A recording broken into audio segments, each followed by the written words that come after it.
మెలకువ కలిగి దేవుని మాటలు మనం వినాలి. ఏ ఒక్క మాట నువ్వు పోగొట్టుకున్నా ఆ మాటలో ఉన్న ఆశీర్వాదాన్ని దూరం చేసుకుంటావు. కనుక మంచి నేల మీద పడిన విత్తనాలు ఏ విధంగా నూరంతలుగా ఫలించాయో ఆ విధంగా ప్రతి మాట మీ జీవితంలో నూరంతలుగా ఫలించాలి. తెరవబడిన హృదయముతో, ఏక మనస్సుతో, ఆత్మ కలిగిన చెవులతో దేవుని మాటలు ఆలకించండి. ప్రతి మాట మీ చెవులలో నాటబడునుగాక, మీ హృదయములో స్థిరపరచబడునుగాక, మీ మనస్సులో ముద్రించబడునుగాక. పరిశుద్ధాత్మ దేవుడు ఆ విధంగా చేయునుగాక. చూద్దాం, దేవుని యొక్క వాక్యాన్ని మనం చదువుకుందాం. యెషయా ప్రవచన గ్రంథం 43వ అధ్యాయం 19వ వాక్య భాగాన్ని నేను చదువుతున్నాను. బైబిల్ ఉన్న వారందరూ కూడా బైబిల్ తెరచి మీ ఒడిలో పెట్టుకోండి. సెల్ ఫోన్ చూడొద్దు, సెల్ ఫోన్ తీయొద్దు, బైబిల్ మాత్రమే తీయండి. చక్కగా మీ ఒళ్ళో పెట్టుకొని చక్కగా చదువుతూ దేవుని యొక్క మాటలు ఆలకించాలని ప్రేమతో కోరుతూ ఉన్నాను. యెషయా ప్రవచన గ్రంథం 43వ అధ్యాయం 13వ వాక్య భాగా నేను చదువుతాను. అందులో ఒక మాట ఈ పూట మనం ధ్యానం చేసుకుందాం. ఇదిగో నేను ఒక నూతన క్రియ చేయుచున్నాను, ఇప్పుడే అది మొలుచును, మీరు దాన్ని ఆలోచింపరా? నేను అరణ్యములో త్రోవ కలుగు చేయుచున్నాను, ఎడారిలో నదులు పారజేయుచున్నాను. గట్టిగా చప్పలు కొడదాం ఒకసారి ప్రభుకి. ప్రేమైన సహోదరి సహోదరులారా, యేసయ్య సెలవిచ్చినటువంటి చక్కని మాట ఈ మాట. ఇదిగో నేను ఒక నూతన క్రియ చేయుచున్నాను అన్నాడు. అది ఇప్పుడే మొలుచుచున్నది అని కూడా మాట్లాడాడు. ఆయన ఏం చేస్తాడో కూడా రాయబడింది. నేను అరణ్యములో త్రోవ కలుగు చేయుచున్నాను అన్నాడు. అంతటితో ఆగకుండా చివరిగా ఆయన చెప్పిన మాట, ఎడారిలలో నదులను నేను పారజేయుచున్నాను అన్నాడు. ఎడారిలో నదులను పారజేయుచున్నాను అని మాట్లాడాడు. ప్రేమైన సహోదరి సహోదరులారా, చివరి మాటని మీరు గుర్తుపెట్టుకోగలిగితే ఈ 2024వ సంవత్సరంలో నా యేసయ్య నీ జీవితంలో ఒక నూతనమైన క్రియని ఆయన చేయాలి అని ఆశపడుతున్నాడు. ఆయన సమస్తమును నూతనముగా చేయగలిగిన దేవుడు ఆయన. నీ కుటుంబంలో, నీ వ్యక్తిగత జీవితంలో, అలాగే నీ కలిగిన సమస్తములో, నీ సంఘములో, నీ పరిచర్యలో దేవుడు ఒక నూతనమైన క్రియని ఆయన చేయాలి అని ఆశిస్తాడు యేసయ్య. అంటే ఇప్పుడే దేవుడు దాన్ని ప్రారంభిస్తున్నట్లుగా, ఇప్పుడే అది మొలుచున్నట్లుగా లేఖనాలు సెలవిస్తున్నాయి. అని చెబుతున్న చక్కని మాట ఏమిటయ్యా అంటే, ఎడారిలో నదులను నేను పారజేయుచున్నాను అన్నాడు. ఎడారిలో నదులు పారచేయుచున్నాను అన్నాడు. ప్రేమైన సహోదరి సహోదరులారా, కొన్ని పర్యాయాలు కొందరి జీవితాలు ఎడారి వలె మార్చబడుతున్నాయి. మరికొందరి కుటుంబాలు ఎడారి వలె మార్చబడుతూ ఉన్నాయి. మరికొన్ని సంఘాలు ఎడారి వలె మార్చబడిపోతున్నాయి. ఎడారి అన్నప్పుడు అది నివాసానికి సరిపోయే స్థలము కాదు, పచ్చగా కలకలలాడే స్థలము కాదు.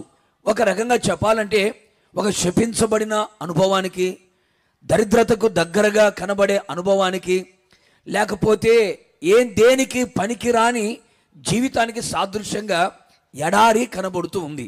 ఇలాంటి ఎడారి బ్రతుకులో, ఎడారి జీవితంలో, ఎడారి కుటుంబములో, ఎడారి సంఘములో దేవుడు ఏమి పారజేయాలి అని అనుకుంటున్నాడు అంటే, నదులు నేను పారజేయుచున్నాను అని మాట్లాడుతున్నాడు. ప్రేమైన సహోదరి సహోదరులారా, మిమ్మల్ని గనక నేను అడిగాను అనుకోండి, మీకు తెలిసిన నదుల గురించి మీరు మాట్లాడండి అంటే వెంటనే మీరు ఏమంటారు? గంగా నది, యమునా నది, సింధు నది, ఆ తర్వాత కృష్ణా నది, పెన్నా నది, ఆ తర్వాత తుంగభద్ర నది, ఇలాగా చాలా నదుల గురించి మీరు మాట్లాడుతూ ఉంటారు. కానీ పరిశుద్ధమైన బైబిల్ గ్రంథంలో కూడా కొన్ని నదులు మనకు కనబడుతాయి.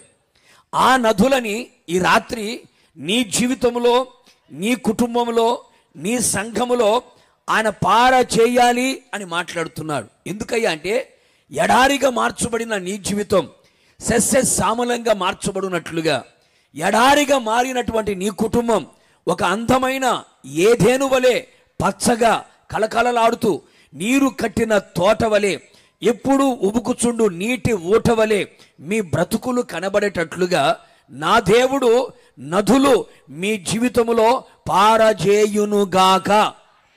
పారజేయునుగాక. నిశ్చయముగా మీరు విశ్వసించండి. ఈ 2024వ సంవత్సరంలో నా దేవుడు ఒక నూతన క్రియ చేయబోతున్నాడు. అది ఇప్పుడే ఆరంభించబోతున్నాడు. ఎడారి లాంటి మీ జీవితంలో నా దేవుడు నదులు పారజేయునుగాక.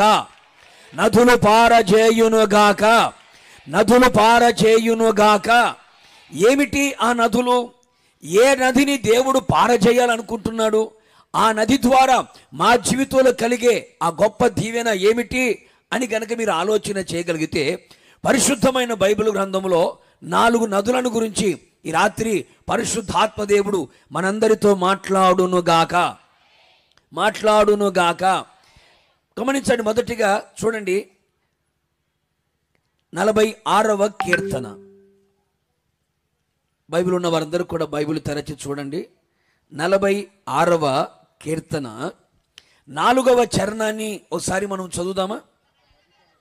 ఒక నది కలదు, దాని కాలువలు దేవుని పట్టణమును సర్వోన్నతుని మందిరపు పరిశుద్ధ స్థలమును సంతోషపరుచుచున్నది. దేవుడు ఆ పట్టణములో ఉన్నాడు గనుక దానికి చలనము లేదు. అరుణోదయమున దేవుడు దానికి సహాయము చేయుచున్నాడు. ఇక్కడ మనం గమనించి చూడగలిగితే కీర్తనాకారుడు చెబుతున్న చక్కని మాట, ఒక నది కలదు అన్నాడు. ఏమిటి ఆ నది అని చూడగలిగితే ఆ నది కాలువలు దేవుని పట్టణమును సర్వోన్నతుని మందిరం యొక్క పరిశుద్ధ స్థలమును సంతోషపరుచుచున్నవి అన్నాడు. అంటే ఈ నది పేరు ఏమిటయ్యా అంటే సంతోషాన్ని కలుగ చేసే నది. ఏ నది అండి? కొంచెం గట్టి చెప్పాలన్నమాట. సంతోషపు నదిని ఆయన పారజేయబోతూ ఉన్నాడు. కొడుచొబలు గట్టిగాను. సంతోషాన్ని కలుగ చేయగలిగిన నదిని ఆయన పారజేయబోతూ ఉన్నాడు. ఆదిలోకి మనం వెళ్ళి చూడగలిగితే ఆదిలో కూడా ఏదేను తోటని కూడా తడపడానికి దేవుడు నదులని పారజేసినట్లుగా మనం చూడగలుగుతున్నాం. పీషోను, గీహోను, ఇద్దికేలు, యూఫ్రటీస్ నదిని ఆయన పారజేసి ఏదేను తోటనంతటిని కూడా తడిపినట్లుగా లేఖనాలు సెలవిస్తున్నాయి. వాటిని గురించి వివరించడానికి సమయము లేదు గనక వేరే విధంగా పరిశుద్ధాత్మదేవుడు మనతో సెలవిచ్చిన మాటలు మనం ధ్యానం చేద్దాం. మొదటిగా ఇప్పుడు మనం చదివిన ఆ వాక్య భాగంలో ఒక నది కలదు అని చెప్పి, ఆ నది ఎలాంటి నది అంటే దేవుని యొక్క పరిశుద్ధ స్థలమును అలాగే దేవుని పట్టణమును సంతోషపరుచుచున్న నది అని రాయబడింది. అంటే దేవుని మనస్సులో ఉన్న ఉద్దేశం, దేవుని మనస్సులో ఉన్న ఆలోచన ఏమిటి అంటే ఎడారి లాంటి మీ బ్రతుకులో నదులని పారచేయాలి అని అనుకున్నాడు. ఎడారి లాంటి నీ జీవితంలో ఏ నదిని పారచేయాలి అనుకున్నాడయ్యా అంటే సంతోషాన్ని కలుగ చేసే నదిని ఆయన నీ జీవితంలో పారజేయాలి అనుకున్నాడు. అంటే నీ బ్రతుకు ఎలా ఉన్నప్పుడు ఎడారి వలె కనబడుతుంది. అంటే దుఃఖముతో, వేదనతో, బాధతో, కన్నీళ్లతోనే ఒకవేళ చాలామంది జీవితాలు నడిపించబడుతున్నాయేమో. 2023వ సంవత్సరం అంతా కూడా, మరలా చెబుతున్నాను, 2023వ సంవత్సరం అంతా కూడా నువ్వు ఏ దుఃఖాముఖిగా మార్చబడి ఉన్నావో నాకు తెలియదు. నీ బ్రతుకు దినములన్నీ కూడా దుఃఖముతో, నిట్టూర్పులతో నడిపించబడుతూ ఉందేమో నాకు తెలియదు.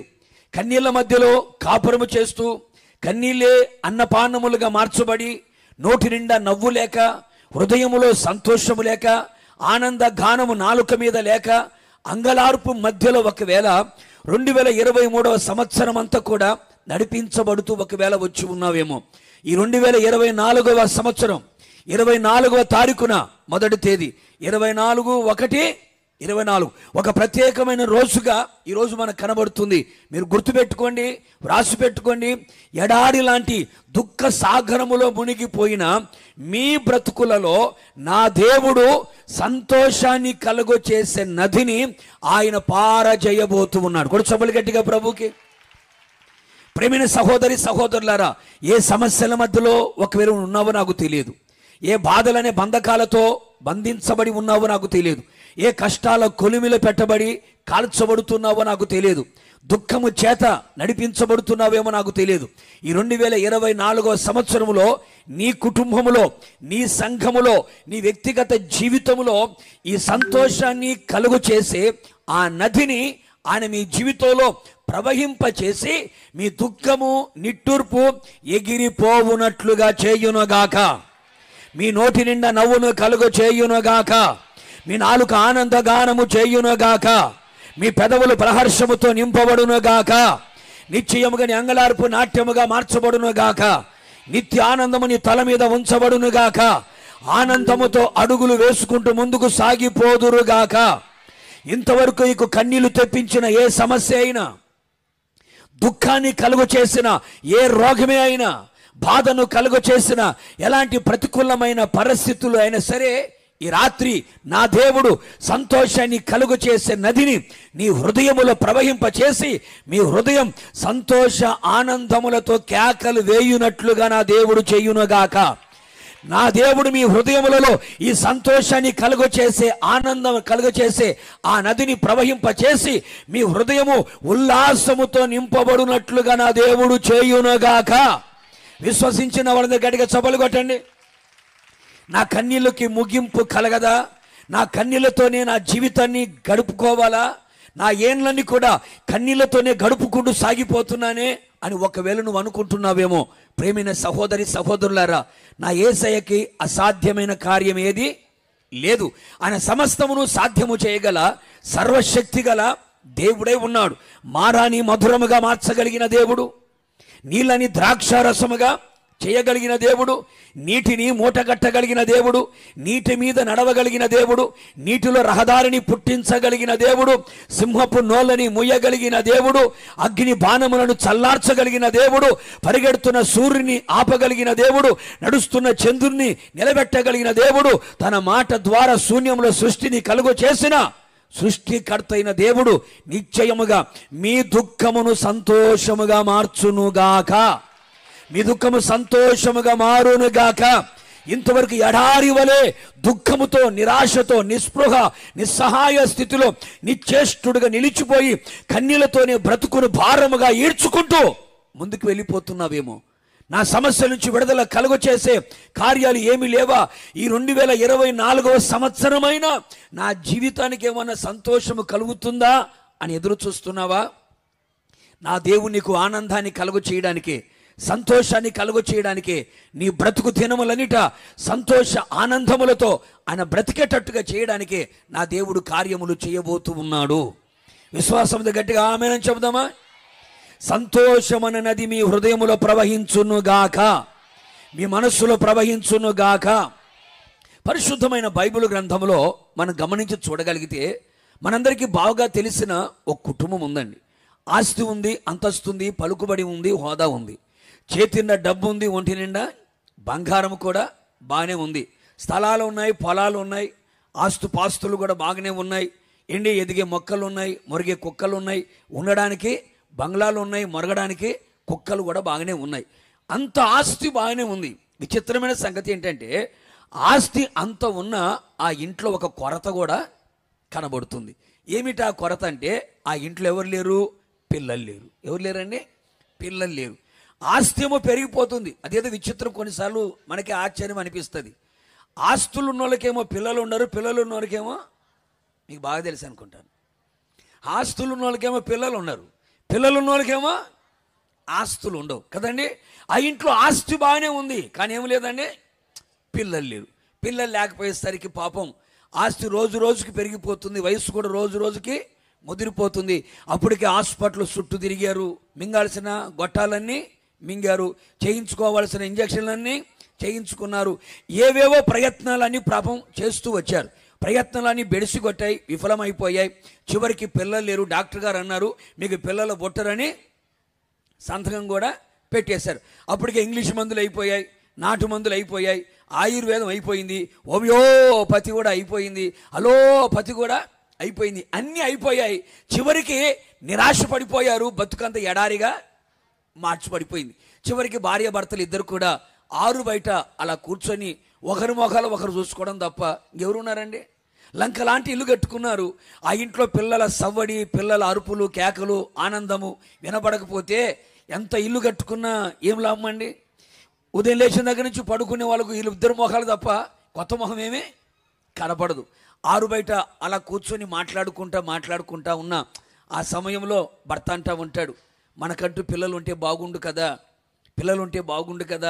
అందరికీ బాగానే పిల్లలు ఉన్నారు, మన కర్మేందో, మన శాపమేందో, మనకు పిల్లలు లేరు కదా అని ఆరు బయట కూర్చొని అలా మాట్లాడుకున్న సమయంలో భార్య ఒక మాట అనింది. ఏమండి ఐడియా అనింది. ఏమనింది అంటే ఐడియా ఒక జీవితాన్ని మార్చేసింది అనుకో, నిజంగా మార్చేసింది పాపం. ఐడియా అనింది. నువ్వు చెప్పు, అది ఏంటో నేను చెప్తాను అన్నాడు ఆయన. ఏం లేదండి, మనకి ఎట్ట పిల్లలు పుట్టరు కదా, పుట్టే అవకాశం కూడా లేదు కదా, డాక్టర్ కూడా సర్టిఫికేట్ ఇచ్చేసాడు కదా, అందుకని అనాథ శరణాలకి వెళ్ళి ఒక అబ్బాయిని తెచ్చుకొని ఆ అబ్బాయిని పెంచుకుందాం, మన ఇంటి పేరే వాడికి కూడా పెట్టేద్దాం, మనతో పాటు మన ఇంట్లో పెరుగుతూ ఉంటాడు కదా అని ఉచిత సలహా ఇచ్చింది. ఉచిత సలహా ఇవ్వగానే భర్త ఏమన్నాడు తెలుసా? అమ్మాయి, నువ్వు చెప్పిన ఐడియా బాగానే ఉంది, దత్తత పుత్రుడే కదా, సొంత కొడుకేమని అవుతాడా? అవడు. వాడు ఏ పనికిమానుడు కొడుకో, ఏ దొంగోడు కొడుకో, ఏ అక్రమంలో పుట్టినోడు మనకు తెలియదు కదా. వాడి మన దగ్గర పెరిగిన పెద్దవాడైనా రక్తం మంది కాదు కదా, బుద్ధులు మనకి రావు కదా, మనకంటూ ఎవరైనా ఉంటే బాగుండు కదా అని సాగదీసే లోపల ఆ మనిషి అంటది, డాక్టర్ చుట్టూ తిరిగాం కదయ్యా, డాక్టర్లు కూడా వదిలేశారు కదా, ఇప్పుడు ఈ సమయంలో మనకు పుడతారంటావా అని మాట్లాడుతూ ఉంటే ఆ భర్త మాటల మాయ అనే ముగ్గులో దింపాడు. ఏంటండి ఇంకొకటి చెప్పండి అమ్మా. చాలామంది మాటల మాయకే పడిపోతూ ఉంటారు. మాటల మాయ అనే ముగ్గులో దింపి తిన్నగా ఏమన్నా తెలుసా, ఇంకో పెళ్లి చేసుకుంటాను అన్నాడు. ఈ మనిషి అప్పటికే దేంట్లో పడిపోయింది, మీకు బాగా తెలుసు అనుకోండి, పడ్డట్టున్నారు. మాటల మాయలో పడిపోయింది కదా, గంగిర దూపినట్టు తలకాయ ఊపగానే అర్జెంటుగా లేచాడు, తలుపు తీసుకొని బయటికి వెళ్ళిపోయాడు.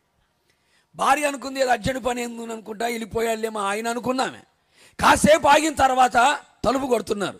తలుపు కొట్టడం ఆయన వచ్చాడేమని పరుగున వెళ్ళి తలుపు తీసే లోపల అయ్యగారు వెళ్ళి తాళి కట్టి తలంబ్రాలేసి తలుపు దగ్గర నిలబడ్డాడు. షాకు తినింది మనిషి. ఏమండి ఇంత పని చేసావేంటి అనింది. ఏమాయ్ నీ చెప్పకుండా నేనేది చెయ్యను, ఇందాకేం చెప్పా, నేను ఇంకో పెళ్లి చేసుకుంటాను అన్నా, నువ్వు తలకాయ ఊపావు, బయటికి వెళ్ళా, తాళి కట్టా, తలంబ్రాలేసా, తలుపు దగ్గర నిలబడ్డా, ఆరతిస్తే కుడికాలు లోపల పెట్టి వచ్చేస్తాను అన్నాడు.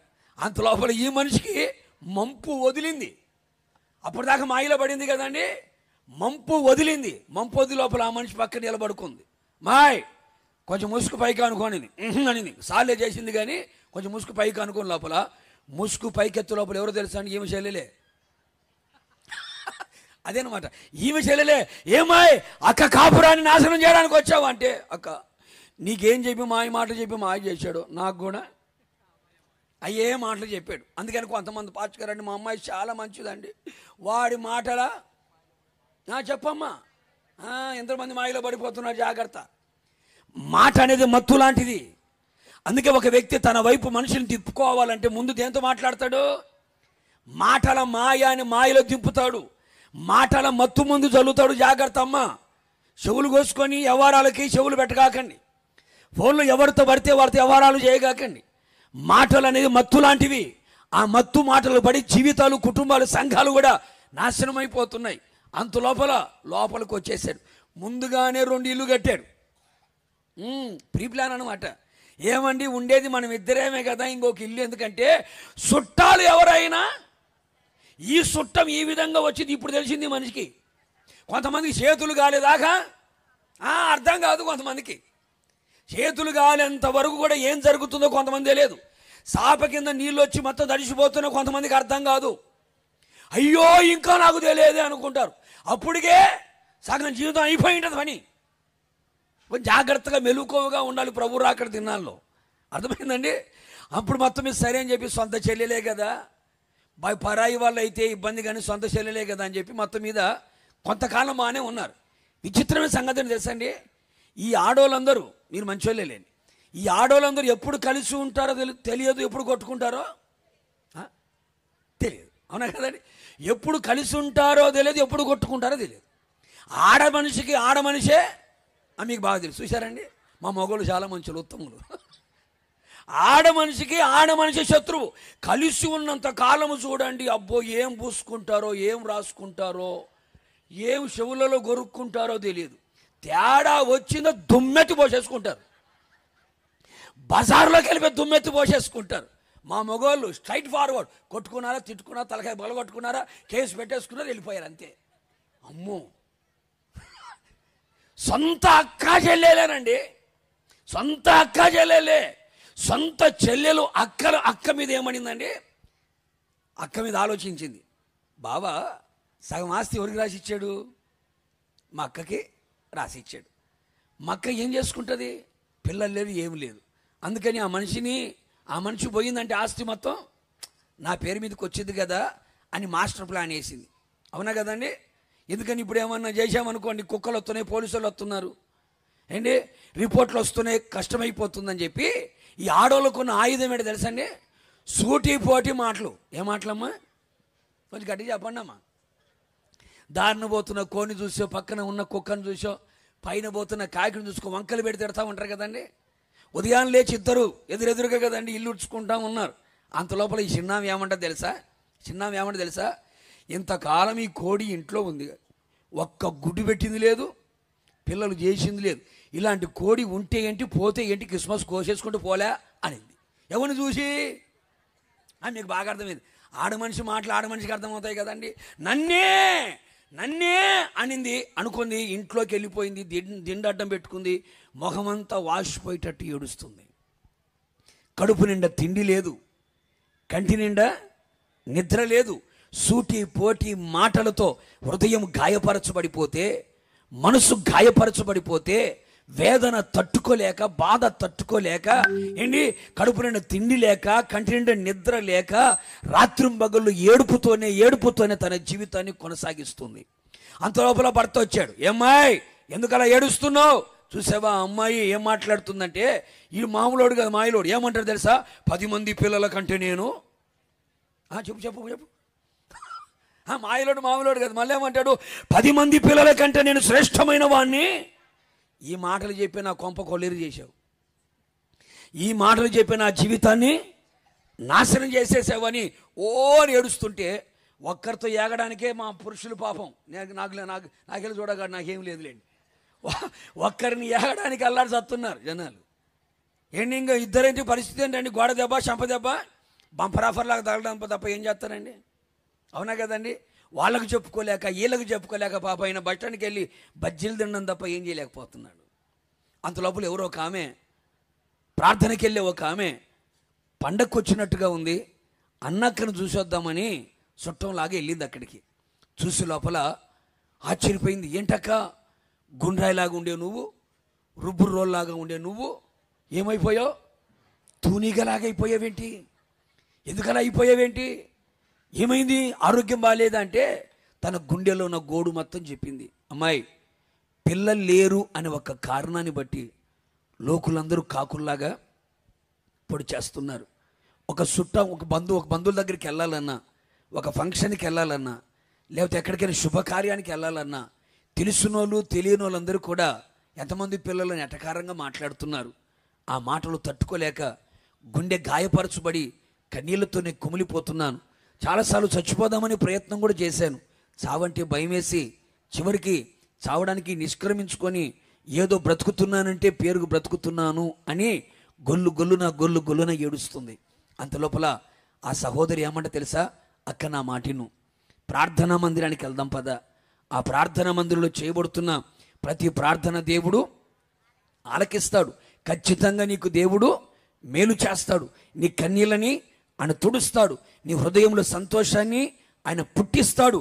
నా మాటను, అధిక సంతోషం నీ హృదయములో పుట్టునట్లుగా మందిరములో చేయబడుతున్న ప్రతి ప్రార్థన మీద ఆయన మనస్సు, ఆయన దృష్టి నిలబడుతుందక్క, నా మాటినక్క అని ఆమె చెప్తే, సరేనమ్మాయి అని చెప్పి తిన్నగా భర్తను తీసుకొని తిన్నగా ప్రార్థనా మందిరానికి వెళ్ళింది. ఈ అయ్యగారేమో అమ్మాయినేమో ఆమెను మాత్రం మందిరం దగ్గర వదిలిపెట్టి అయ్యగారు షికారికి వెళ్ళాడు. మరి షికారికి వెళ్ళిపోయాడు. ఈ మాత్రం ప్రార్థనా మందిరానికి వెళ్ళి ఒక స్తంభానికి అనుకుని కన్నీరు మున్నీరుగా గట్టిగా ఏడవకుండా హృదయాన్ని కుమ్మరించి ప్రార్థన చేస్తూ ఒక మాట అనింది. తెలుసా ఏమని? అయ్యా, నీ దాసురాలనైనా నన్ను ఒక్కసారి జ్ఞాపకం చేసుకో, ఒక్కసారి జ్ఞాపకం చేసుకో.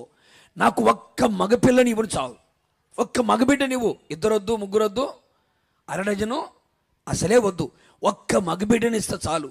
నా నింద తొలగిపోవాలి, నా కన్నీలకు ముగింపు కలగాలి, నా నోటి నుండి నవ్వు కలగాలి, నిందకు ప్రతిగా రెట్టింపు ఘనతని నేను చూడాలయ్యా. ఆ బిడ్డని మన దగ్గర ఉంచుకోనయ్యా, మరలా నీకే ఇచ్చేస్తాను అని దేవుని సన్నిధిలో కన్నీరు మున్నీరుగా ఏడుస్తూ ఏడుస్తూ ఏడుస్తూ ఏడుస్తూ ఏడుస్తూ ప్రార్థన చేసింది. పాస్టర్ గారు బయటికి వెళ్ళినట్టున్నాడు, అడావుడిగా వచ్చాడు, ఆమెను చూశాడు, అపార్థం చేసుకున్నాడు. కాసేపు ఆగిన తర్వాత అర్థం చేసుకున్నాడు. అర్థం చేసుకున్న తర్వాత ఆమె అంటున్నాడు, అమ్మా నువ్వు క్షేమముగా వెళ్ళు, ఇశ్రాయేలు దేవుడని యెహోవాతో నువ్వు చేసుకొని నా మనవిని నీకు ఆయన దయచేయబోతున్నాడు అని చెబితే, ఆ మాట విన్న ఆ సమయం నుంచి బైబిల్ చెబుతున్న చక్కని మాట, ఆమె దుఃఖాముఖిగా ఉండడం మానివేసెను అని రాస్తుంది. అంటే అంతవరకు ఆమె జీవితంలో ఏమి వెంటాడుతుంది? దుఃఖముతోనే వేదనతోనే కన్నీళ్లతోనే తన జీవితం నడిపించబడింది. ఎప్పుడైతే దైవ సేవకుడు ఒక అభయాన్ని ఇచ్చాడో ఆ మాటను పట్టుకుంది. ఆ రోజు నుంచి దుఃఖాముఖిగా ఉండడం మానేసింది. తన ఇంటికి వెళ్ళింది. దేవుడు ఆమెను జ్ఞాపకం చేసుకున్నాడు. ఆమె గర్భాన్ని తెరిచాడు. 9 మాసాలు నిండాయి. కోరుకున్న కొడుకే పుట్టాడు. నోటి నిండా నవ్వు పుట్టింది. కొడు చప్పలు గట్టిగాను.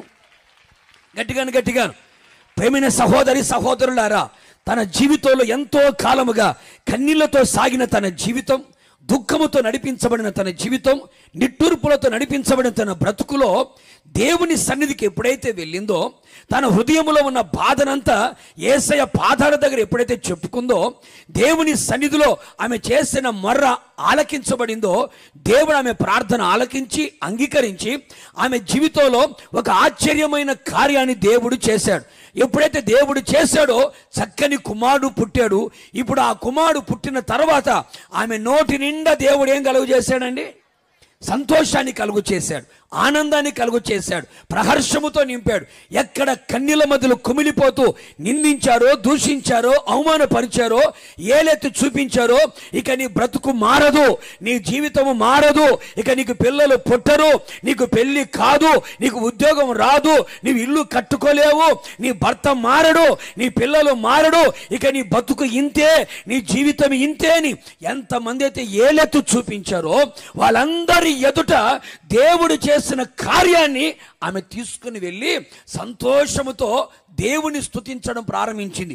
అందుకే బైబిల్ ఏమని చెబుతుందయ్యా అంటే, నీ భక్తులు నీవు చేసిన మేలులను బట్టి ఏమవుతారట? సంతోషించుదురు అని రాయబడినట్లుగా నా యేసయ్య ఈ 2024వ సంవత్సరంలో ఆయన భక్తులకైనా మేలు చేయబోతున్నాడు. ఆయన భక్తులు ఎవరయ్యా అంటే, ఆయన దర్శన కాలమందు భక్తులందరూ ఏం చేస్తారట? ప్రార్థన చేస్తారు అని రాయబడింది. ఎవరైతే దేవుని సముఖములో కన్నీళ్లతో ప్రార్థన చేయగలుగుతారో, ఉపవాసముండి ప్రార్థన చేయగలుగుతారో, ఏక మనసుతో ప్రార్థన చేయగలుగుతారో, ఎడతెగక ప్రార్థన చేయగలుగుతారో, పట్టుదల కలిగి ప్రార్థన చేయగలుగుతారో, హృదయాన్ని కుమ్మరించి ప్రార్థన చేయగలుగుతారో, ప్రార్థన నువ్వు చేయగలిగితే ఖచ్చితంగా నా దేవుడు ప్రార్థించు వారి ఎడల కృప చూపడానికి ఐశ్వర్యవంతుడైన దేవుడు నిశ్చయముగా నీ బ్రతుకుల మేలు చేయబోతూ ఉన్నాడు, నీ కుటుంబంలో మేలు చేయబోతున్నాడు, నీ పిల్లల జీవితంలో మేలు చేయబోతున్నాడు, నీ ఉద్యోగంలో మేలు చేయబోతున్నాడు, నీ వ్యాపారంలో మేలు చేయబోతున్నాడు, నీ చేతి పనుల మేలు చేయబోతున్నాడు, నీ చదువులలో మేలు చేయబోతున్నాడు, నీ సంఘములో మేలు చేయబోతున్నాడు. రెండింతలుగా నా దేవుడు నీకు మేలు చేయునుగాక. అధికమైన మేలు నా దేవుడు చేయునుగాక. నిత్యము నీకు మేలు చేయునుగాక. సమృద్ధి అయిన మేలు కలుగు చేయునుగాక. మేలు చేయటానికి నీ మీద నాయన నా యేసయ్య దృష్టి నిలుపునుగాక. నిశ్చయముగా దాచి ఉంచిన సిద్ధపరిచిన ఆ మేలులన్నీ తన భక్తులకు దయచేసి వాళ్ళ హృదయాలు సంతోషించున్నట్లుగా నా దేవుడు చేయబోతున్నాడు. కూడా చెప్పలు గట్టిగాను. మీరు ఎల్లప్పుడూ ప్రభునందు ఆనందించున్నట్లుగా, ఎల్లప్పుడూ ప్రభునందు సంతోషించున్నట్లుగా నా దేవుడు, నీవు సంతోషించే కార్యములు నా దేవుడు జరిగించునుగాక, సంతోషించే కార్యము నా దేవుడు చేయునుగాక.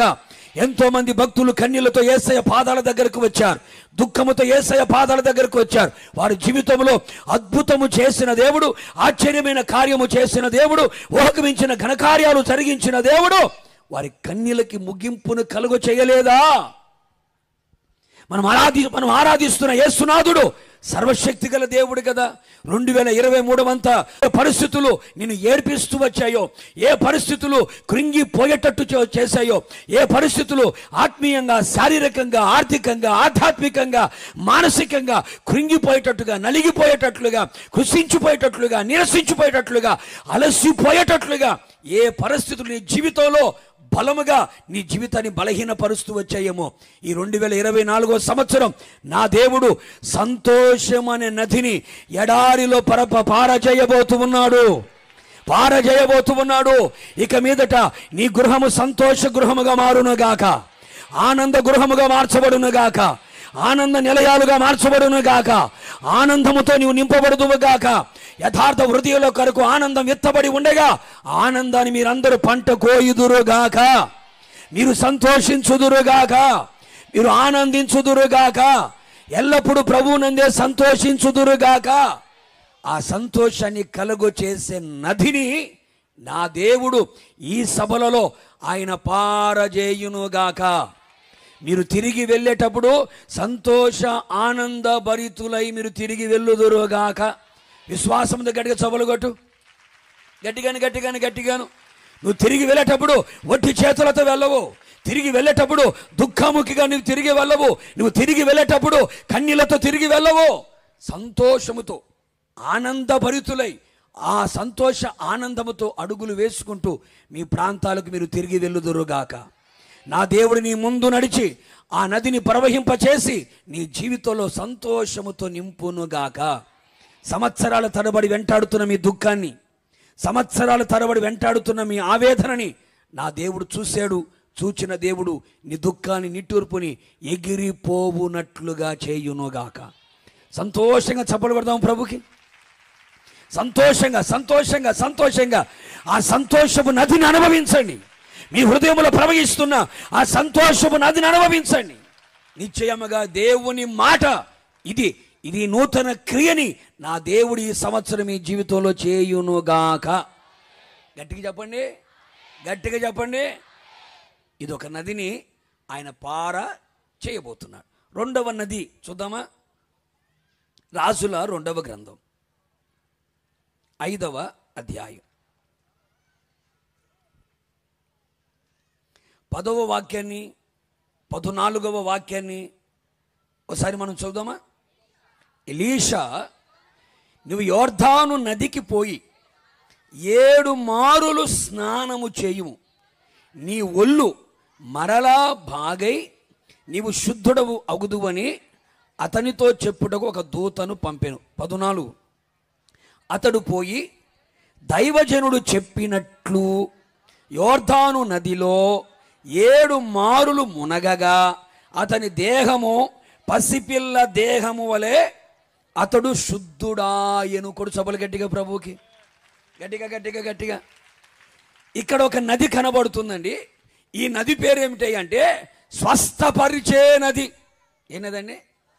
కొంచెం గట్టిగా చెప్పాలా, ఇంకా కొంచెం గట్టిగా చెప్పాలా? తిన్నదంతా అరిగిన తర్వాత ఇంటికి వెళ్ళాలి. గట్టి చెప్పు. స్వస్థపరిచే నది. ఈ సన్నివేశాన్ని మీకు కాస్త వివరంగా మాట్లాడతాను. మనందరికీ బాగా తెలుసు, నయమాను అనే ఒక సైన్యాధిపతి మనకు కనబడతాడు. సిరియా దేశంలో ఉన్న నయమాను అనే ఒక సైన్యాధిపతి కనబడతాడు. ఇతడు పరాక్రమము కలిగిన వాడని, బలము కలిగిన వాడని, వెళ్ళిన ప్రతి స్థలములో విజయోత్సవాలతో ఊరేగించబడుతున్నాడని, రాజు సహితము ఇతని చెప్పలు గట్టిగా, రాజు సహితం ఇతని మీదనే ఆనుకుంటున్నాడని ఇతని గురించి రాయబడిన మాటలు మనకు బాగా తెలుసు. అయితే బాధకరమైన సంగతి ఏమిటి అంటే, ఎంత బలవంతుడో, ఎంత పరాక్రమశాలో, ఎంత విజయోత్సవాలతో ఊరేగవాడో, ఇతనికి శరీరములో కూడా ఒక కుష్ఠు రోగం వచ్చింది. ఏ రోగం అమ్మా? కుష్టు రోగం వచ్చింది. ఆ రోజులలో పాత నిబంధన కాలంలో కొంతమందిని ఊర్లో నుంచి బహిష్కరిస్తారు. కొన్ని రోగాలతో ఉన్నవారిని ఊళ్ళో నుంచి బయటికి పంపిస్తారు. వాళ్ళలో ఒక రోగం ఏంటయ్యా అంటే కుష్టు రోగం. వాడు ఎంత తోడైనా సరే కుష్టు రోగముతో ఉన్నవాడిని ఊర్లో ఉంచరు, ఇంట్లో ఉంచరు, ఊరి వెలపలికి పంపిస్తారు. వాడు అడుక్కొని తిని బ్రతకాలి. భార్యతో, భర్తతో, పిల్లలతో, అత్తమామలతో, తల్లిదండ్రులతో, సంఘముతో, సమాజముతో వాళ్ళకి సంబంధాలు ఉండవు. అందుకని ఇతడు పరాక్రమశాలి అయినా, బలవంతుడైనా అతనుకున్న కుష్టు రోగమును బట్టి రోజు రోజుకి బాధపడుతున్నాడు, దిగులు పడుతున్నాడు. ఎందుకని ఎవ్వరికి తెలియకుండా బాగా మెయింటైన్ చేస్తున్నాడు అండోయ్. ఎవ్వరికి తెలియకుండా చేతులకేమో గ్లోజెస్ చేసుకుంటున్నాడు, కాళ్ళకేమో అబ్బో 24 గంటలు సాక్షుల్లోనే ఉంటాడు. భార్య ప్రతిరోజు అడుగుతుంది, ఏంటండి పడుకునేటప్పుడు కూడా సాక్షులు తీయట్లేదు, గ్లోజెస్ తీయట్లేదంటే ఫ్యాషన్. ఏదంట ఇప్పుడున్న ఫ్యాషన్ ఇది అని ట్రెండ్ అని చెప్పి కవర్ చేసుకుంటా వచ్చాడు. ఆ ఇంట్లో ఒక చిన్న పని అమ్మాయి, ఒక అమ్మాయి ఉంది. ఆ అమ్మాయి ఎవరు తెలుసా అండి? ఇస్రాయేలు చిన్నది అని రాస్తుంది. భార్య మహా సోంబేరిది. కూర్చుంటే లేదు, లేస్తే చెప్పమ్మా బాగా తెలుసు అని కూడా చేసే పనులు ఏగా. లేస్తే కూర్చొని మహా సోంబేరిది. తింటే మాత్రం 3-4 ప్లేట్లు నాది కాదని లేపేసి పక్కన పెట్టేస్తుంది. ఒక్క పని చేయదు. ఏమండి యుద్ధానికి వెళ్తున్నావు కదా నువ్వు, ఆ యుద్ధంలో ఏదో ఒక అమ్మాయిని పట్టుకొచ్చేయండి, ఆ అమ్మాయి మన ఇంట్లో పని మనిషిగా ఉంటుందని చెప్పి భర్తకు సలహా ఇస్తే, ఇశ్రాయేలు దేశం మీద యుద్ధానికి వెళ్ళినప్పుడు ఆ దేశంలో ఉన్న ఒక అమ్మాయిని తీసుకొని వచ్చి ఇంట్లో పని మనిషిగా పెట్టాడు. ఈ అమ్మాయి ముందే వాళ్ళ నాన్నను చంపాడు, వాళ్ళ అమ్మని చంపాడు, వాళ్ళ అన్నను చంపాడు, తమ్ముని చంపాడు, చెల్లెని చంపాడు. అందరిని చంపి ఈ అమ్మాయిని మాత్రమే తీసుకొని వచ్చి తన ఇంట్లో పని మనిషిగా పెట్టారు. ఆ అమ్మాయి చక్కగా ఇంట్లో పనులను చేసుకుంటూ ఆ ఇంట్లోనే ఉంది. ఒక రోజున ఈ అమ్మాయి ఆ నయమానుకున్నటువంటి కుష్టు రోగాన్ని గురించి చూసిన వెంటనే ఆ అమ్మాయి ఏం చేసింది? అమ్మగారిని పిలిచింది. అమ్మగారండి నీకు ఒక సంగతి చెప్పాలి, ఒక సీక్రెట్ మీకు చెప్పాలి అనింది. ఏమోయ్ మా ఇంట్లో పని మనిషిగా ఉన్న నీకే సీక్రెట్లు ఉన్నాయా అనింది. నేను చెప్పే సీక్రెట్ కనుక వింటే నీ గుండె బద్దలైపోయిద్ది అమ్మగారు, నీ బతుకు బస్టాండ్ పిల్ల అయిపోయిద్దా. ఏమాయ్ అంత మాట మాట్లాడుతున్నావేంట అన్నాడు. నేను చెప్పే సీక్రెట్ అలాంటిది అమ్మగారు అనింది. ఏంటమ్మాయి అంటే, అయ్యగారు చేతికి ఎప్పుడు గ్లోజు చేసుకుంటారు, కాళ్ళకి ఎప్పుడు సాక్సులు వేసుకుంటారు కదా. అవును, ఫ్యాషను ట్రెండ్ అది, అలా చేస్తున్నాడు అన్నాడు. మీకు ఫ్యాషన్ అని మీకు తెలుసు, ట్రెండ్ అని మీకు తెలుసు, కానీ ఆ సాక్సుల వెనక, ఆ గ్లోజెస్ వెనక ఏముందో తెలుసా? అయ్యగారు కుష్ఠరోగంతో బాధపడుతున్నాడమ్మా అనింది. కుష్ఠరోగంతో బాధపడుతున్నాడమ్మా, అది నేను చూశాను, డ్రెస్సింగ్ చేసుకుంటప్పుడు నేను చూశానమ్మా, కుష్ఠరోగంతో ఉన్నాడు అయ్యగారు అని. నేను అంటాను, ఈ అమ్మాయి ముందే వాళ్ళ అమ్మని, వాళ్ళ నాన్నని, వాళ్ళ తమ్ముడిని, వాళ్ళ చెల్లెల్ని, వాళ్ళ బంధువులందరినీ చంపాడు కదా. ఇప్పుడు ఈ మనిషికి కుష్ఠరోగం ఉండగానే ఈ అమ్మాయి ఏం చేయాలా? ఊరంతా వెళ్ళి టామ్ చేయొద్దు, చేయాలా లేదా? అదే కనుక నువ్వైతే, హలో చిన్నాయనా, పెద్దనాయనా, మామా అని ఊరు మొత్తాన్ని సాటింపేయవు. ఆ అమ్మ ఎంత మంచి పిల్ల చూశారండి. నా జీవితం అంతా అనాథగా బతికేటట్టు చేసినా శత్రువుకు కూడా ఏం చేయాలనుకున్నదండి? మేలే చేయాలనుకున్నది ఇశ్రాయేలు చిన్నది. అమ్మగారండి, ఇంకొక విషయం చెప్తాను. అయ్యగారు బాగుపడాలంటే మా పాస్టర్ గారు ఒక ఆయన ఉన్నాడు. ఆ పాస్టర్ గారి దగ్గర కనుక తీసుకుని వెళితే, మా పాస్టర్ గారు ప్రార్థన చేస్తే బాగుపడతాడని ఉచిత సలహా కూడా ఇచ్చింది. చూసారండి, శత్రువు మేలు కోరడం మాత్రమే కాకుండా శత్రువు గురించి ప్రచారం చేయకుండా ఎంత చక్కగా మేలు కోరని చూడండి. ఎప్పుడైతే ఆ మాట చెప్పిందో భార్య దారికి అడ్డంగా నిలబడుకుంది. అయ్యగారు బయలుదేరుతున్నారు యుద్ధానికి ఎక్కడికో. ఏమండి నేను ఈ భార్యను కాదా అనింది. ఏమలా మాట్లాడుతున్నావు, ఇప్పుడు డౌట్ వచ్చింది నీకు? నువ్వు అర్ధాంగి కదా, నా భార్యవి కదా, అమ్మో నా ధర్మపత్నివి కదా అని ఎన్నెన్నో చెప్పాడు. మరి ఇన్ని ఉంటే మరి నాకెందుకు నువ్వు చెప్పలేదు అని. ఏం చెప్పలేదంటే, నీ చేతులకున్న కుష్ఠరోగాన్ని గురించి, నీ కాళ్ళకున్న కుష్ఠరోగాన్ని గురించి నాకెందుకు చెప్పలేదంటే, తెలిసిపోయింది అమ్మాయి, నీ నోట్లో పడ్డా ఒకటే, నీ చెవుల్లో పడ్డా ఒకటే, ఈ టీవీకి ఎక్కించిన. అందుకే అంటూ ఉంటారు, మా మగోళ్ళు అంటూ ఉంటారు, ఆడ మనిషి నోట్లో ఏ మాట వినపల్లే. ఏం చెప్పాలో, ఏం చెప్పుకోకూడదో, ఏం చెప్తే మంచిదో, ఏం చెప్పకుండా ఉంటే మంచిదో కొంతమంది తెలియదండి. అందుకే పాపం పురుషులు ఏ సీక్రెట్లు కూడా ఆడ మనిషికి చెప్పరు. కొన్ని ఏమో చివరికి గోరుతో పోయి దాన్ని ఎంత దాకా తీసుకొస్తారు. మీకు తెలియదు ఏముందండి, సూది లాంటి సమస్యని పెద్ద మాను చేసేస్తారు. అందుకని ఎవరికైతే తెలియకూడదు అనుకున్నానో వాళ్ళకే తెలిసిపోయింది కదా అని అనుకొని ఇప్పుడు చెప్పేసాడు నాకు కుష్ఠరోగం వచ్చింది అని. వెంటనే ఆ ఇశ్రాయేలు చిన్న చెప్పింది కదా ఏమని, షోమ్రోను పట్టణంలో పాస్టర్ గారు ఒక ఆయన ఉన్నాడు, ఆయన దేవుని చేత అభిషేకించబడిన వాడు, ఏలియా చేతుల మీద నీళ్లు పోసి ఉపచారం చేసిన వాడు, రెండింతల ఆత్మని పొందుకున్నవాడు, దేవుని చేత పిలువబడి ఏర్పాటు చేయబడి ప్రతిష్ఠించబడినటువంటి ఒక దైవ సేవకుడు. ఆయన దగ్గరికి వెళితే ఆయన ప్రార్థన చేస్తే స్వస్థచిత్తుడు అవుతాడని మన ఇంట్లో పని మనిషి చెప్పిందండి అన్నది. వెంటనే రథము నిండా బంగారం, వెండి, వస్త్రాలు అవన్నీ తీసుకొని బయలుదేరి షోమ్రోను పట్టణానికి వెళ్ళాడు. ఇశ్రాయేలు రాజుకు చెబితే ఆ రాజుగారు బట్టలు చింపుకొని పాస్టర్ గారు చెబితే ఆ పాస్టర్ గారు అన్నాడు, ఆయన నా దగ్గరికి రమ్మని చెప్పు అన్నాడు. నయమాను తన రథాన్ని తీసుకొని గుర్రాన్ని తీసుకొని తిన్నగా పాస్టర్ గారు రూమ్ దగ్గరకు వచ్చాడండి. పాస్టర్ గారేమో రూమ్లో ఉన్నాడు, ఈయనేమో బయట ద్వారం ముందర ఇతను నిలబడుకున్నాడు. ద్వారం ముందు నిలబడుకున్నటువంటి ఈ వ్యక్తిని నయమాను వచ్చాడని చెప్పు, సిరియా దేశంలో ఉన్న సైన్యాధిపతి వచ్చాడని చెప్పు అని కబురు పంపించాడు. ఎందుకంటే కొంచెం గర్వం ఎక్కువ. ఏసన్న గారు చెప్తా ఉంటేవాడు ఏమంటే, రోగిష్ఠుడికి కోపం ఎక్కువ, గర్వం ఎక్కువ అంట. రోగిష్ఠుడికి కోపం ఎక్కువ, గర్వం కూడా ఎక్కువ అంట. వచ్చాడని చెప్పు అనగానే ఆ పాస్టర్ తక్కువ, ఈయనకంటే 2 ఆకులు ఎక్కువ.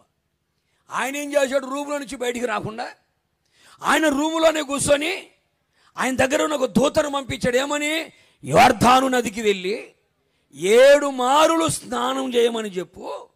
7 మారులు స్నానం చేస్తే అతని దేహం శుద్ధి అవుతుంది అని చెప్పు అని కబురు పంపించాడు. ఆ మాట దూత వచ్చి చెప్పాడు. మహారౌద్రుడైపోయాడంట నయమాను. మా ఊర్లో నదులు లేవా, మా ఊళ్ళో చర్చిలు లేవా, మా ఊళ్ళో ప్రార్థన జరగట్లేదా, ఏదో ఇక్కడికి వస్తే ఆయన కొబ్బరి నూనె ప్రార్థన చేసి నా కంట్లో చెవులో నోట్లో పోసేస్తాడేమో నేను అనుకుంటే, చేతులు పెట్టి ప్రార్థన చేస్తాడేమో నేను అనుకుంటే, ఆయన రూమ్లో నుంచి బయటికి రాకుండా యోర్దాను నదిలో 7 సార్లు మునగమంటాడా? శ్రేష్టమైన నదులు మా దేశంలో లేవా? శ్రేష్టమైన సంఘాలు మా ఊర్లో లేవా? అన్ని సంఘాలు వదిలిపెట్టుకొని ఇక్కడికి వస్తే ఈయనేమంటాడు, యోర్దాను నదిలోకి వెళ్ళి 7 సార్లు మునగమంటాడు. మాకు శాత కాదా అవరా అని తిప్పురాయనికి బండి అని మహాకోపముతో రౌద్రుడై తన రథాన్ని వెనక్కి తిప్పాడట. తిప్పి పారిపోనిరా, వెళ్ళిపోదాం పద. ఏదో బాగు చేస్తే వెండి ఇద్దాం అనుకున్నాం, బంగారం ఇద్దాం అనుకున్నాం, డబ్బు ఇద్దాం అనుకున్నాం, సీనియర్ వస్త్రాలు ఇద్దాం అనుకున్నాం, ఏదో సహాయం చేద్దామని వస్తే బయటకు రాకుండా మొహం కూడా చూడకుండా పంపించేశాడు. వెళ్ళు అని వెనక్కి తిప్పి పంపిస్తున్నాడు. వెళుతున్న సమయంలో అయ్యగారి బీపీ డౌన్ అయిన తర్వాత, రోగిష్ఠుడి కోపం ఎక్కువ కదండి, కోపం చల్లారిన తర్వాత ఆ రథసారథి ఒక మాట అడిగాడు. అయ్యగారండి ఒక మాట చెప్తా వింటావా అన్నాడు. చెప్పురా అన్నాడు. ఇప్పుడు పాస్టర్ గారు ఏం చెప్పాడని నీకు అన్నాడు. అదేరా యోర్దాను నదిలో 7 సార్లు మునగమన్నాడు. మరి ఆ పాస్టర్ గారు ఏం చెప్పాడు? 7 సార్లు మునగమన్నాడు కదా, వెండి అడిగాడా, బంగారం అడిగాడా, స్థలాలు అడిగాడా, పొలాలు అడిగాడా, కార్లు అడిగాడా? అయ్యేం అడగలేదురా. ఇప్పుడు పాస్టర్ గారు కనుక నాకు 10 కేజీల బంగారం కావాలంటే ఇస్తావా ఇవ్వను. ఎందుకేం రా 100 కేజీలు ఇస్తాను. పాస్టర్ గారు ఎకరం స్థలం కావాలని అడిగితే నువ్వు ఇవ్వవా అంటే ఎందుకు అడిగాను రా, 100 ఎకరాలను ఇస్తాను రా అన్నాడు. అయ్యగారండి ఒక్కసారి మీరు ఆలోచించండి, పాస్టర్ గారు బంగారం అడగలే, వెండి అడగలే, స్థలాలు అడగలే, పొలాలు అడగలే, ఏమీ అడగలేదు కదా, రూపాయి ఖర్చు కూడా నీకు లేదు. యోర్దాను నదిలో 7 సార్లు మునగమని చెప్పాడు కదా, దానికి ఎందుకని అంత కోపం ఎక్కువ మీకు? దానికి ఎందుకు అంత రౌద్రపడతారు మీరు? 7 సార్లు మునగం అంతేగా, పైసా ఖర్చు లేదు కదా, మునగడమే కదా, దానికి ఎందుకు అది కోపడుతున్నారు, అది మాట్లాడుతున్నారంటే, నువ్వు చెప్పింది కరెక్టరా, తిప్పు. ఎక్కడికి యోర్దాన్ నది దిప్పు అని తిన్నగా యోర్దాన్ నదికి వెళ్ళాడు. యోర్దాన్ నదిలోకి వెళ్ళి మునుగుతున్నాడు. 1 2 చూసుకుంటున్నాడు, 3 చూసుకుంటున్నాడు, 4 చూసుకుంటున్నాడు, 5 చూశాడు. పనోడికి వెళ్ళి చూశాడు. ఆ చూపులో ఏముంది? నువ్వు చెప్పిన మాటను బట్టే యోర్దాన్ నదికి వచ్చా, ఇంకా 2 సార్లు ఉంది మునుగుతా, మునిగిన తర్వాత బాగా లేదనుకో నీ పని అవుతుంది. ఎందుకని ఇంటికి పోయేవాడిని మళ్ళీ తిప్పి యోర్దాన్ నది తీసుకొచ్చావు. వాడేమనుకున్నాడు? దారిన పోయి దాన్ని తీసుకొచ్చి నేను తగిలించుకున్నట్టున్నాను అని వాడు అనుకుంటున్నాడు. అంతలోపల 6 అన్నాడు. వాడు రెడీగా ఉన్నాడు. దేనికి? అయ్యగారికి రథం నడపడం రాదుగా, వీడు పారిపోతే అనుకుని వాడు రెడీగా ఉన్నాడు.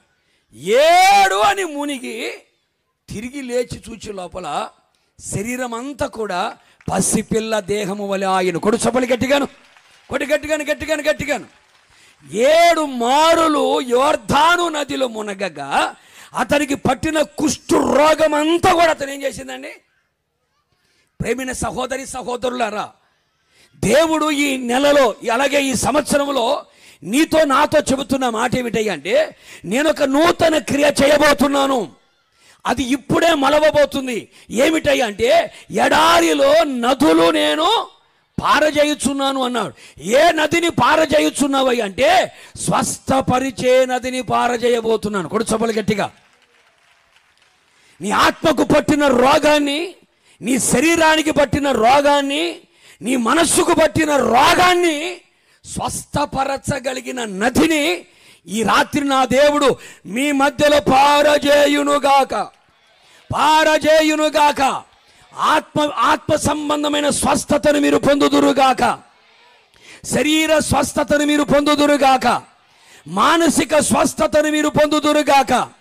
నయమాను ఏ విధంగా పసిపిల్ల దేహము వలె ఎంత శుద్ధిగా మార్చబడిందో, కరుడు గట్టిన రోగములన్నిటినీ ఈ 2024వ సంవత్సరంలో నా యేసు బాగు చేయునుగాక. విశ్వాసం ఉంది, గట్టిగా చప్పలు కొట్టండి. స్వస్థపరిచే ఆ నదిని నా దేవుడు మీ హృదయాలలో, మీ శరీరములలో, మీ మనస్సులో, మీ ఆత్మలో పారజేయుచు ఉన్నాడు. ప్రియ సహోదరి సహోదరులారా, రోగాలు 3 రకాలుగా కనబడుతున్నాయి. ఆత్మకు పట్టిన రోగాలు కొన్ని ఉన్నాయి, శరీరానికి పట్టిన రోగాలు కొన్ని ఉన్నాయి, మనస్సుకు పట్టిన మానసిక రోగాలు కూడా ఉన్నాయి. అవునా కదండి? ఆత్మీయ జీవితంలో కొన్ని రోగములతో ఉన్నారు. అవిశ్వాసముతో ఉన్నవాళ్ళు, అవిధేయతతో ఉన్నవాళ్ళు, అపవిత్రతతో ఉన్నవాళ్ళు, అజ్ఞానముతో ఉన్నవాళ్ళు, అక్రమముతో ఉన్నవాళ్ళు, అపవిత్రమైన బతుకులో బతుకుతూ ఆత్మ సంబంధమైన రోగాలు కలిగిన వాళ్ళు చాలా మంది ఉన్నారు. ఆత్మీయ జీవితంలో ఎదగని స్థితిలో ఉన్నవాళ్ళు, సంవత్సరాల తరబడి దేవుని మందిరానికి వస్తూ ఉన్నా, దేవుని సన్నిధిలో కనబడుతున్నా, ఆత్మ సంబంధంగా ఎదగక ఆత్మీయ రోగాలతో బాధపడుతున్న వాళ్ళు చాలా మంది ఉన్నారు. ఇంకా శారీరకంగా రోగాలతో అంటే ఇంకా చెప్పుకోవడానికి లేదు. ఇంకా మాకు ఏ రోగాలు లేవు పాస్టర్ గారండి, మేము ఆరోగ్యవంతులం అన్న వాళ్ళ లేదు అనండి. వినపడలేదు అనుకుంటాను, రెండోసారి చెప్తున్నాను, నా భాష మీకు అర్థం కాలేదు అనుకుంటాను. నాకు ఏ రోగం లేదు పాస్టర్ గారండి, పరిపూర్ణమైన ఆరోగ్యవంతునన్న వాళ్ళ లేదు అనండి. చూసారండి, స్టేజ్ మీద నుండి స్టేజ్ కింది వరకు కూడా ఒక్క చెయ్యి లేలే. అంటే ఇందరూ ఏదో ఒక రోగంతోనే చెప్పరు గట్టిగాను, ఏదో ఒక రోగాలతోనే బాధపడుతున్న వాళ్ళు ఉన్నారు. మరణకరమైన రోగాలు కొన్ని ఉన్నాయి, దీర్ఘకాలిక రోగాలు కొన్ని ఉన్నాయి, కుదరని రోగాలు కొన్ని ఉన్నాయి, కఠినమైన రోగాలు కొన్ని ఉన్నాయి, పాపము ద్వారా కలుగుతున్న రోగాలు కొన్ని ఉన్నాయి, అవిధేయత ద్వారా కలుగుతున్న రోగాలు కొన్ని ఉన్నాయి, అపవాది ద్వారా కలుగుతున్న రోగాలు కొన్ని ఉన్నాయి, దేవుని నామ మహిమార్థమై వచ్చిన రోగాలు కూడా కొన్ని ఉన్నాయి. ప్రేమైన సహోదరి సహోదరులారా, నువ్వు నీ శరీరంలో ఏ రోగముతో ఒకవేళ నువ్వు బాధపడుతున్నావో, ఏ రోగము నీ శరీరాన్ని పట్టి పీడిస్తూ ఉందో, సంవత్సరాల తరబడి ఆ రోగ పీడితుడిగా నువ్వు మార్చబడి కుక్కిట మంచులో పడి కుమిలి కుమిలి ఒకవేళ ఏడుస్తూ ఉన్నావేమో, హాస్పిటల్ చుట్టూ తిరిగిన ఇంగ్లీషు మందులే వాడినా, నాటు మందులే వాడినా, ఆయుర్వేదాలే వాడినా, హోమియోపతి అన్నా, అలోపతి అన్నా, ఎన్ని మందులు వాడినా శరీరంలో ఆరోగ్యము లేక, సంపూర్ణమైన ఆరోగ్యాన్ని పొందుకోలేక కష్టార్జితం అంతా కూడా హాస్పిటల్ పాలు చేసుకున్న వాళ్ళు ఎంతమంది ఉన్నారండి? అలా సంపాదించడం తీసుకెళ్ళి రోగాలు పెట్టడం, అలా సంపాదించడం తీసుకెళ్ళి హాస్పిటల్ పెట్టడం, కష్టార్జితం అంతా కూడా రోగాలు పాలైపోతా ఉంది. దేవుడు నీ చేతుల కష్టార్జితం నీవు, నీ భార్య, నీ పిల్లలు అనుభవించాలని బైబిల్ సెలవిస్తూ ఉంటే నీ కష్టార్జితం అంతా నీ రోగాలు పెట్టుకునే వాళ్ళు ఎంతమంది ఉన్నారండి? అందుకే దేవుడు మీ ఆత్మీయ స్థితి యేసయ్య చూశాడు, నీ శారీరక స్థితి యేసయ్య చూశాడు, నీ మానసిక స్థితి యేసయ్య చూశాడు. చూసిన దేవుడు నీ ఆత్మకు పట్టిన రోగాన్ని, నీ శరీరానికి పట్టిన రోగాన్ని, నీ మనస్సుకు పట్టిన మానసిక రోగాలు కొన్ని ఉన్నాయి. మానసిక రోగాలు కొన్ని ఉంటాయి. ఎవరితో మాట్లాడరు, ఎవరిని పలకరించరు, 4 గోడల మధ్యలో కూర్చుంటారు, చీకటి గదిలో కూర్చుంటారు, గోలు గిల్లుకుంటా కూర్చుంటారు, జుట్టు బీక్కుంటా కూర్చుంటారు, నక్షత్రాలు లెక్క పెట్టుకుంటా కూర్చుంటారు. అందరు తినేటప్పుడేమో పడుకుంటాడు, అందరు పడుకున్నప్పుడేమో వంటగదిలోకి వెళ్ళి డేక్షలు కదిలిస్తుంటాడు. అందరు కూర్చున్నప్పుడేమో ఎక్కడికో వెళ్ళిపోయి ఉంటాడు, ఎవరు లేకపోతే కూర్చుంటాడు. మానసిక రోగి. మానసిక రోగాలతో బాధపడే వాళ్ళు చాలామంది ఉన్నారు. మానసిక ఒత్తిడి చేత బాధపడుతున్న వాళ్ళు ఉన్నారు. ప్రేమైన సహోదరి సహోదరులారా, నువ్వు ఏ రోగములతో ఒకవేళ ఉన్నా నా యేసయ్య స్వస్థపరిచే నదిని నీ జీవితంలో ప్రవహింపచేయబోతున్నాను. ఎందుకంటే నిన్ను స్వస్థపరచగలిగిన దేవుడు ఆయనే, నిన్ను బాగు చేయగలిగిన దేవుడు ఆయనే, నీ గాయములను కట్టగలిగిన దేవుడు ఆయనే, నీ దేహమునకు ఆరోగ్యాన్ని, నీ ఎముకలకి సత్తువను కలుగ చేయగలిగిన దేవుడు ఆయనే. ఆయన ఆరోగ్యమైన రెక్కల క్రింద నిన్ను చేర్చుకొని కొవ్విన దూడ గంతులు వేయునట్లు చేయగలిగిన దేవుడు ఆయనే. నిన్ను స్వస్థపరిచే యెహోవాను నేనే అని సెలవిచ్చిన దేవుడు ఆయన. నీకు ఆరోగ్యము కలుగు చేసదనని వాగ్దానం ఇచ్చిన దేవుడు ఆయన. స్వస్థత నీకు శీఘ్రముగా లభించునని లేఖనాలు సెలవిస్తున్నాయి కదా. ఆయన పొందిన గాయములలో, ఆయన పొందిన దెబ్బలలో స్వస్థత ఉంది. ఆయన గాయాలు స్వస్థతకి కేంద్రాలు. కూడా చెప్పులు గట్టిగాను. నా దేవుడు నిన్ను బాగు చేయగలిగిన దేవుడు, నిన్ను స్వస్థపరచగలిగిన దేవుడు. నా యేసయ్య గాయాల్లో ఉన్న స్వస్థతని 27 సంవత్సరాలుగా నేను అనుభవిస్తున్నాను. ఈ రోజు వరకు ఈ శరీరానికి ఒక ఇంజక్షన్ లేదు. 27 సంవత్సరాల నుంచి శరీరానికి ఒక ఇంజక్షన్ లేదు. నా యేసయ్య గాయములో ఉన్న స్వస్థతని మనం అనుభవించాలి. మన కొరకు యేసయ్య గాయపరచబడ్డాడు, మన కొరకు యేసయ్య దెబ్బలు తిని ఉన్నాడు. ఆయన గాయములు స్వస్థతకి కేంద్రాలుగా నిలిచి ఉన్నాయి. కొడు చెప్పులు గట్టిగాను. ప్రేమైన సహోదరి సహోదరులారా, అందుకని యేసుక్రీస్తు బ్రతికున్న రోజులలో, సజీవుడిగా భూమి మీద సంచరిస్తున్న రోజుల్లో యేసయ్య ప్రార్థన చేస్తూ ఉంటే గుడ్డివారు చూపు పొందుతున్నారు, చెవిటివారు వింటున్నారు, మగవారు మాట్లాడుతున్నారు, కుష్ఠరోగులు శుద్ధులవుతున్నారు, చనిపోయిన వాళ్ళు బతికి బట్టగట్టి బైబిల్ చేతబట్టి భజన చేసుకుంటూ యేసుతో కూడా తిరుగుతున్నారు. ఆయన పాదముల మీద ఎట్టి రోగములు కలిగిన వారిని పడవేసిన ప్రతి ఒక్కరిని యేసయ్య ఏం చేశాడంటండి? స్వస్థపరిచాడు. ఆయన వాక్కులో స్వస్థత ఉంది, ఆయన ఉమ్మిలో స్వస్థత ఉంది, వస్త్రపు చెంగులో స్వస్థత ఉంది, చేతి స్పర్శలో చెప్పు గట్టిగా స్వస్థత ఉంది కదా. మరి విశ్వసించగలిగితే నీ రోగాన్ని బాగు చేయలేడా? 12 సంవత్సరాలు రోగముతో ఉన్న ఆ సహోదరుని యేసయ్య బాగు చేయలేదా? 38 సంవత్సరాలతో ఉన్న వ్యక్తిని యేసయ్య బాగు చేయలేదా? 18 సంవత్సరాలు వంగిపోయిన ఆ సహోదరుని బాగు చేయలేదా? నువ్వు కూడా ఎన్ని సంవత్సరాలతో ఉన్నావో నాకు తెలియదు. ఎన్ని సంవత్సరాలతో ఏ రోగ బలహీనతలతో ఒకవేళ ఉన్నావో నాకు తెలియదు. ఇప్పటికీ నీ ఇల్లు మందుల షాపుగా మారిపోయిందేమో. కొందరు ఇళ్లలో అడుగు పెడతా ఉంటే అది మెడికల్ షాపా ఇల్లు అర్థం కాదు. మందుల కంపు అది ఇల్లా మెడికల్ షాపు అర్థం కాదు. కొందరు బ్యాగులలో చూస్తుంటే ఇన్ని ఉంటాయి. ఏంటి? గొట్టాలు. ఉదయం ఇన్ని కొంతమంది పాపం విమర్శించట్లేదండి, ఇన్ని వేసుకుంటుంటారు కొంతమంది పాపం. అది వేసుకోకపోతే పనిచేయరు, బతుకు ఇంకా బండి అయిపోయినట్టే. ప్రేమైన సహోదరి సహోదరులారా, నయమాను కుష్ఠు రోగము యోర్దాను నదిలో 7 సార్లు మునిగాడు. అంటే 7 సార్లు మునగడం అంటే 1, 2 అని కాదు. 7 అనేది సంపూర్ణతకి సాదృశ్యం. ఒక సంపూర్ణమైన విశ్వాసం మన జీవితంలో ఉండగలిగితే, అందుకే యేసు ప్రభు దగ్గరికి చాలామంది వచ్చిన యేసు ప్రభు ఏమంటారు తెలుసా? నీ విశ్వాసము నిన్ను స్వస్థపరిచెను, నీ విశ్వాసము నిన్ను రక్షించెను. నేను ఇశ్రాయేల్లో కూడా ఇంత విశ్వాసాన్ని చూడలేదే. నీ విశ్వసించిన ప్రకారం నీకు జరుగునుగాక. నీ విశ్వాసము గొప్పది. నువ్వు విశ్వసిస్తే దేవుని మహిమని చూడగలుగుతావు. నమ్ముట నీ వలన అయితే నమ్మువానికి సమస్తము. చూసారండి? అంటే నీ విశ్వాస జీవితాన్ని బట్టి నా దేవునిని బాగు చేయగలుగుతాడు. దేవుని మీద మనకి ఎంత నమ్మకం ఉందండి? డాక్టర్ మీద ఉన్న నమ్మకం యేసయ్య మీద లేదే. ఆయుర్వేదం మీద ఉన్న నమ్మకం యేసయ్య మీద లేదే. నాటు మందుల మీద ఉన్న నమ్మకం యేసయ్య మీద లేదే.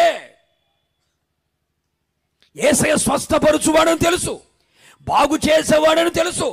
ఆయన అనేక మందిని బాగు చేశాడన్న సంగతి కూడా మనం వింటున్నామే. కానీ దేవుని మీద మనకి ఎందుకని నమ్మకం లేదు? ఒక విగ్రహారాధికుడు, ఒక పచ్చి విగ్రహారాధికుడు యేసు ప్రభు అంటే ఎవరో తెలియని నయమాను దైవ సేవకుడు ఒక్క మాట చెబితే ఆ మాట వినలేడే. ఒక్క మాట కదా చెప్పింది. సంవత్సరాలు కోటాలు పెడుతున్నాడే ప్రభుదాస్ గారు. ఇంటనే ఉన్నావే, మరి వినుట వలన ఏం కలగాలి? మరి నీకేమవుతుందమ్మా? నీకేం కలుగుతుంది? వినుట వలన విశ్వాసం కలగాలి కదా. నీ విశ్వాసం అభివృద్ధి చెందాలి కదా. విశ్వాసమును వృద్ధి పొందిన వ్యక్తిగా కనబడాలి కదా. మరి నీ విశ్వాసాన్ని బట్టే కదా దేవుని జీవితంలో కార్యాలు చేసేది. నిశ్చయముగా ఈ 2024వ సంవత్సరం స్వస్థపరిచే నది నా దేవుడు మీ జీవితంలో ప్రవహింప చేయునుగాక. గడికి చెప్పుకోండి. మీరు గుర్తుపెట్టుకోండి, మీ ప్రతి వ్యాధుల బలమును నా దేవుడు నిర్మూలము చేయునుగాక. మీ వ్యాధికున్న బలాన్ని నా దేవుడు బలహీనపరచునుగాక. ఎట్టి విధములైన రోగము గలవాడిని నా దేవుడు బాగు చేయునుగాక. విశ్వసించుట నీ వంతు, బాగు చేయుట ఆయన వంతు. చేతులు ఎత్తుట నీ వంతు, చేతులు పట్టుట ఆయన వంతు. నోరు తెరుచుట నీ వంతు, ఆ నోటిని నింపుట. నీవు కన్నీళ్ళు విడుచుట నీ వంతు, ఆ కన్నీళ్ళు తుడుచుట ఆయన వంతు. ప్రభువా, నా శరీరాన్ని బాగు చేయండి, నా మనస్సును బాగు చేయండి, నా విశ్వాసాన్ని బాగు చేయండి, నా ఆత్మీయతను బాగు చేయండి.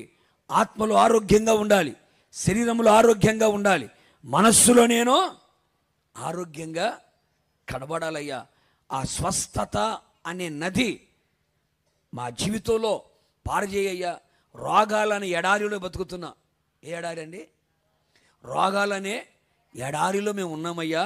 స్వస్థత అనే నదిని ఈ ఎడారిలో పారజేసి నన్ను బాగు చేయి ప్రభువా, నన్ను శుద్ధునిగా చేయి ప్రభువా, నన్ను ఆరోగ్యవంతునిగా చేయి ప్రభువా అని అడగలిగితే నా దేవుడు నిన్ను బాగు చేయునుగాక. నీ మనస్సును బాగు చేయునుగాక, నీ హృదయాన్ని బాగు చేయునుగాక, నీ ఆత్మని బాగు చేయునుగాక, నీ పాపపు జీవితాన్ని బాగు చేయునుగాక, నీ శరీరాన్ని పట్టి పీడిస్తున్న ప్రతి రోగాన్ని బాగు చేయునుగాక. అది చిన్నదే అయినా, పెద్దదే అయినా, చెప్పుకునేదే అయినా, చెప్పుకోలేనిదే అయినా, కనబడేదే అయినా, కనబడనిదే అయినా, నా దేవుడు నిన్ను బాగు చేయడానికి తన బాహువుని ఆయన చాపి ఉన్నాడు. నిన్ను స్వస్థపరచడానికి ఆయన హస్తము కురచగా లేదు. నువ్వు విశ్వసించగలిగితే ఈ సభ దాటి వెళ్ళేటప్పుడే నువ్వు స్వస్థ చిత్తురాలువై వెళ్ళుదువుగాక. ఆయన వస్త్రపు చెంగులో ఉన్న ప్రభావం నీ మీద కప్పబడునుగాక. ఆయన ఉమ్మిలో ఉన్న స్వస్థతను మీరు పొందుదురుగాక. ఆయన గాయములో ఉన్న స్వస్థతను పొందుదురుగాక. మీరు స్వస్థ చిత్తులై వెళ్ళుదురుగాక, ఆరోగ్యవంతులై వెళ్ళుదురుగాక. శారీరక, మానసిక, ఆత్మీయ ఆరోగ్యవంతులుగా మార్చబడుదురుగాక. ఆత్మీయ, మానసిక, శారీరక ఉల్లాసమును మీరు పొందుదురుగాక. కొడు సభలు గట్టిగా ప్రభువుకి కొట్టు. స్వస్థత కలుగు చేసే నది. మూడో మాట, యోహాను సువర్తమానం చూడండి. యోహాను సువర్తమానం 7వ అధ్యాయం 38, 37, 38, 39 వాక్యాలు చూద్దామా? ఆ పండుగలో మహాదినమైన అంత్యదినమైన యేసు నిలిచి, ఎవడైనను దప్పికొనిన ఎడల నా యొద్దకు వచ్చి దప్పి తీర్చుకొనవలెను. నా యందు విశ్వాసముంచు వాడెవడో లేఖనము చెప్పినట్లు వాడి కడుపులో నుండి జీవ జల నదులు పారునని బిగ్గరగా చెప్పెను. తన యందు విశ్వాసముంచువారు పొందబోవు ఆత్మను గూర్చి ఆయన ఈ మాట చెప్పెను.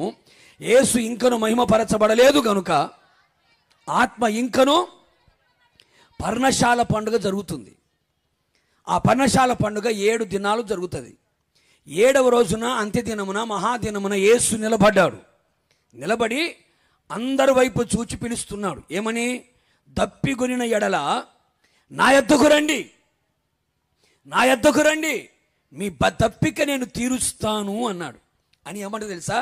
నా యందు విశ్వాసముంచు వాడెవడో వాని కడుపులో నుండి లేఖనములు చెప్పినట్లుగా వాని కడుపులో నుండి జీవజల నదులు పారును అన్నాడు.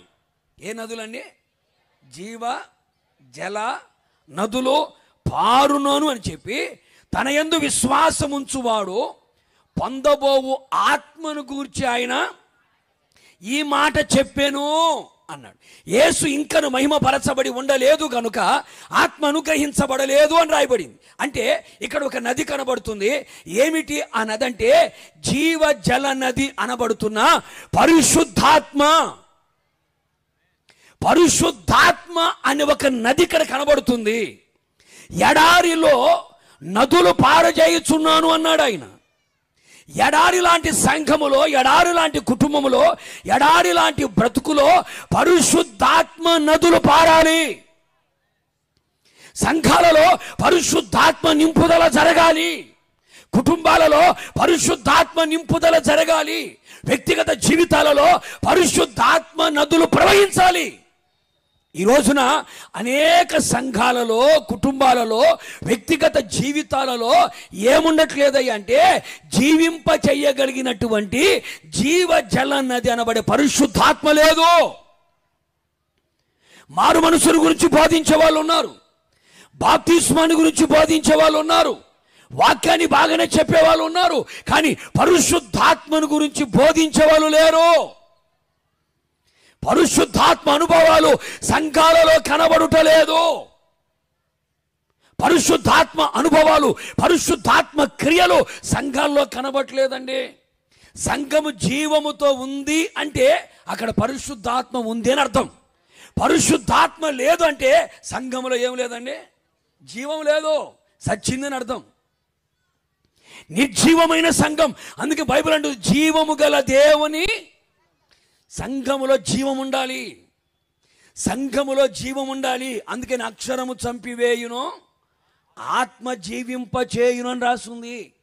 అందుకని చాలా సందర్భాల్లో పౌలు గారు కూడా మీరు విశ్వసించినప్పుడు పరిశుద్ధాత్మను పొందితీరా అని మాట్లాడుతాడు.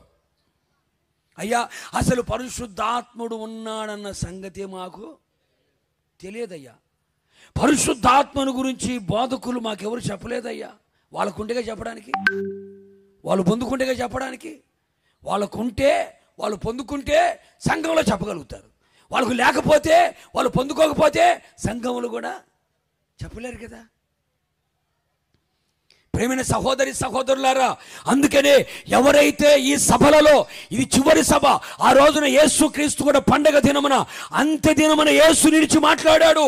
ఈ పండగలో, ఈ సభలలో చివరి దినమున యేసు నిలబడి చెబుతున్నాడు, దప్పికొనిన వారు ఎవరైనా ఉంటే పరిశుద్ధాత్మ నాకు కావాలి, పరిశుద్ధాత్మతో నేను అభిషేకించబడాలి, ఆత్మ ఫలము నాలో కనబడాలి, ఆత్మ నియమాన్ని నేను పాటించాలి, ఆత్మ సంబంధిగా నేను మార్చబడాలి, ఆత్మీయునిగా నేను మారాలి అని ఆత్మ సంబంధమైన అనుభవాలలో కొనసాగాలి అని కోరుకున్న ఏ వ్యక్తి అయినా సరే పరిశుద్ధాత్మను గురించిన దాహము కలిగి ఉండాలి. మనము కడవరి దినాల్లో ఉంటున్నాం, అంత్య దినాలలో ఉంటున్నాం, అపాయకరమైన దినములలో మనం ఉంటున్నాం.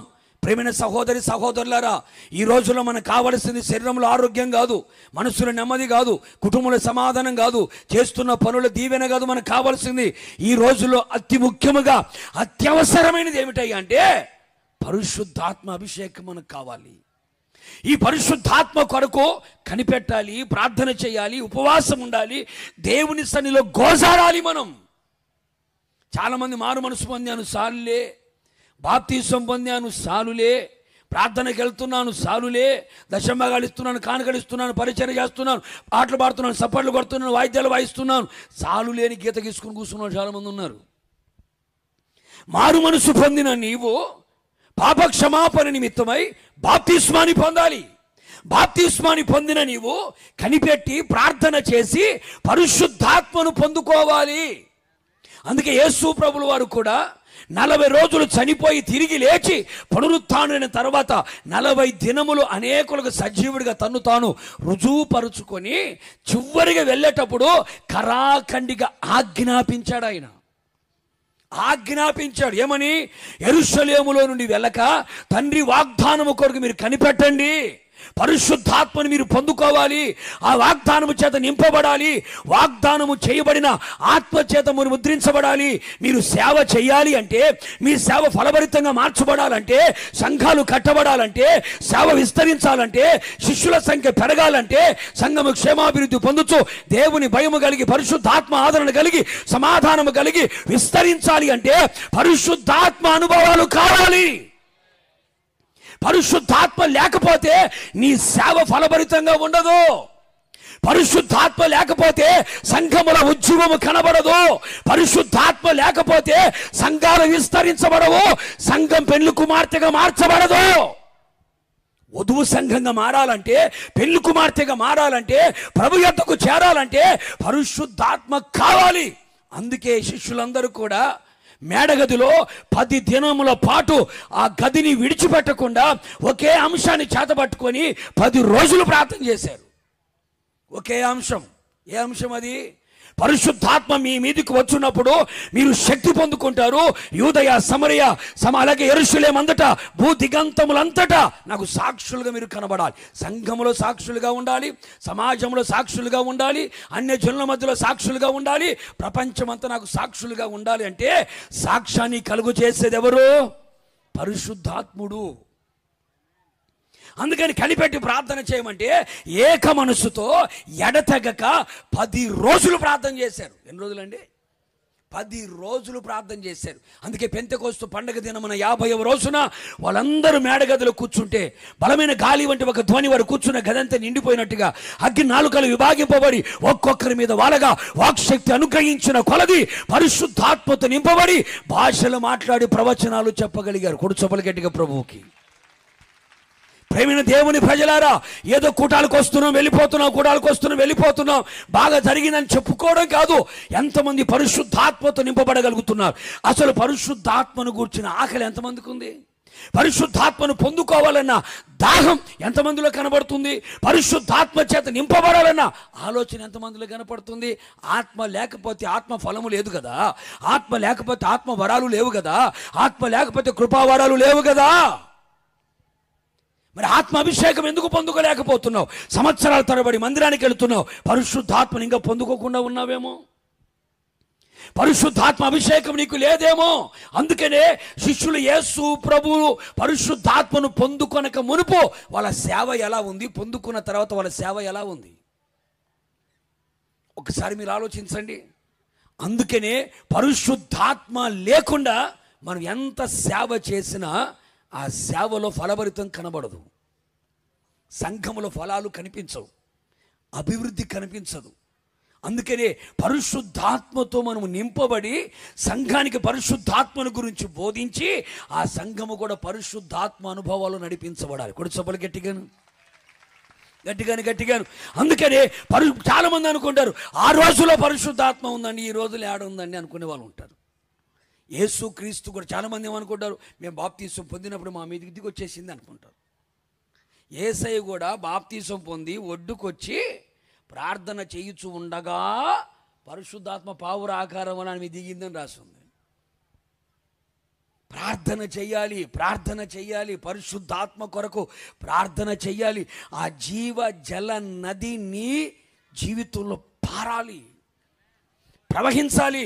అందుకే యేసుక్రీస్తు ప్రభుల వారు కూడా తన శిష్యులతో చెబుతున్నాడు, శిష్యులారా మీ హృదయాన్ని కలవరపడనివద్దు, నా తండ్రి ఇంట అనేక నివాస స్థలాలు ఉన్నాయి, లేకపోతే మీకు ముందే చెప్పిండేవాడిని, నేను వెళ్ళి మీకు స్థలాన్ని సిద్ధపరిచి మరలా వస్తా, నేను ఉండే స్థలంలో మీరు కూడా ఉంటారు అని చెప్పి, నేనైతే మీతో కొంతకాలమే ఉన్నాను, కొంతకాలమే నేను మీతో ఉన్నాను, నేను తండ్రి దగ్గరికి వెళ్తాను, తండ్రిని వేడుకుంటాను, ఆదరణకర్తను నేను పంపిస్తా.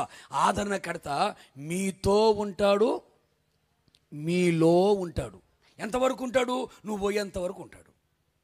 నేనైనా 3.5 సంవత్సరమే మీతో ఉన్నాను, కానీ పరిశుద్ధాత్ముడు ఎంతవరకు ఉంటాడు? ప్రభు రాకడ వరకు, నీ పోకడ జరిగేంత వరకు పరిశుద్ధాత్ముడు ఉంటాడు. అందుకని ఒక రోజున ఆర్భాటముతో, ప్రధాన దూత శబ్దముతో, దేవుని బోరతో ఆయన మధ్యాకాశంలోకి వచ్చి, ఆత్మ పెళ్లి కుమార్తె రమ్ము అనే ఒక స్వరం వినబడుతుంది.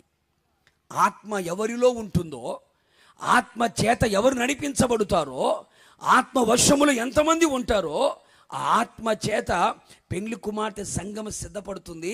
సిద్ధపరిచిన ఆ సంఘాన్ని పరిశుద్ధాత్మ దేవుడు తీసుకుని వెళ్ళి పెళ్లి కుమారుడని యేసయ్యకు అప్పగిస్తాడు. ఆ ఆత్మ నీలో లేదనుకోండి, నువ్వు ఎంత భక్తి చేసినా నీ భక్తి వ్యర్థమే. పరిశుద్ధాత్మ లేకుండా నువ్వు పరలోక రాజ్యంలోకి వెళ్ళలేవు కదా. క్రీస్తు ఆత్మ లేనివాడు నా వాడు కాదని బైబిల్ సెలవిస్తుంది కదా. ఇంకా ఆత్మను పొందుకోకుండా ఎంతకాలం ఉంటావు నువ్వు? పరిశుద్ధాత్మ నింపుదల లేకుండా ఎంతకాలం బతుకుతావు నువ్వు?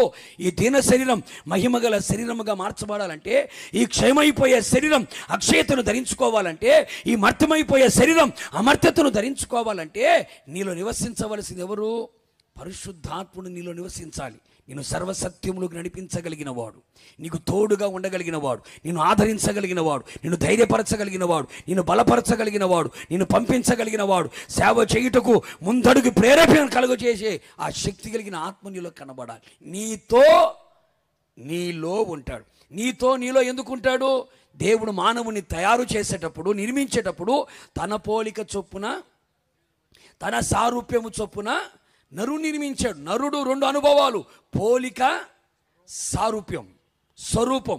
పోలిక, స్వరూపం. పోలిక అనేది బయట కనబడేది, సారూప్యం అనేది అంతరంగంలో ఉంటుంది. అందుకనే పరిశుద్ధాత్ముడు మీతో ఉంటాడు, మీలో ఉంటాడు.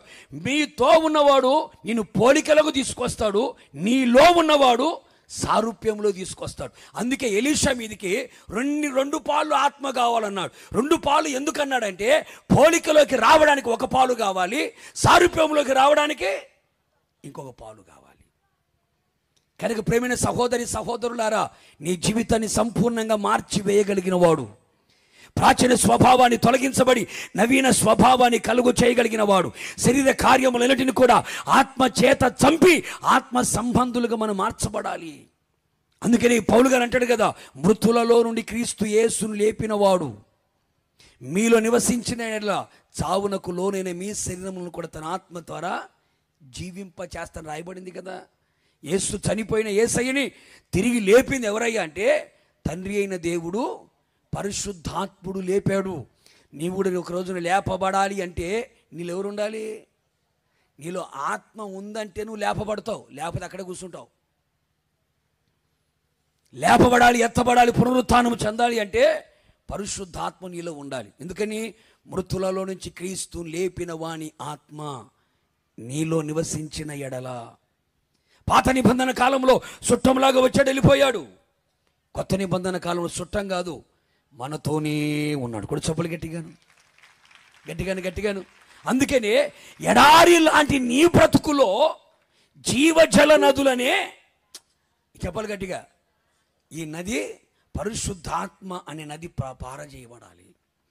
అందుకని ప్రేమైన దేవుని బిడ్డలారా, పరిశుద్ధాత్మ కొరకు ఎక్కువగా ప్రార్థన చేసుకోండి. పరిశుద్ధాత్మ నింపుదల కొరకు ఎక్కువగా ప్రభు దగ్గర అడగండి. సంఘములో ఆత్మ ఉజ్జీవం రగలాలి. ఒక్కొక్క విశ్వాసులలో, సేవకులలో గొప్ప ఆత్మ ఉజ్జీవం రగలాలి. ఆ పరిశుద్ధాత్ముని కార్యాలు సంఘాల్లో కనబడాలి. కూడా చెప్పులు గట్టిగా.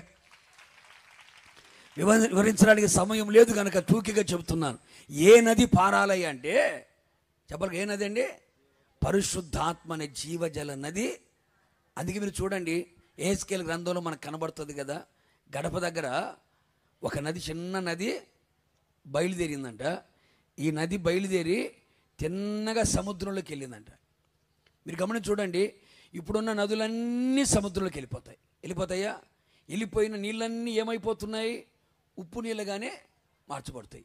కానీ పరిశుద్ధాత్మ దేవుడు నీళ్ళు ప్రవహిస్తే యెహెజ్కేలు గ్రంథంలో ఏమని రాసి ఉంటుందంటే, ఈ నది నీళ్ళన్నీ సముద్రంలో కలిస్తే సముద్రపు నీళ్ళు కూడా ఏమైనాయి అంటండి? మంచినీళ్ళు అయిపోయినాయి అంట.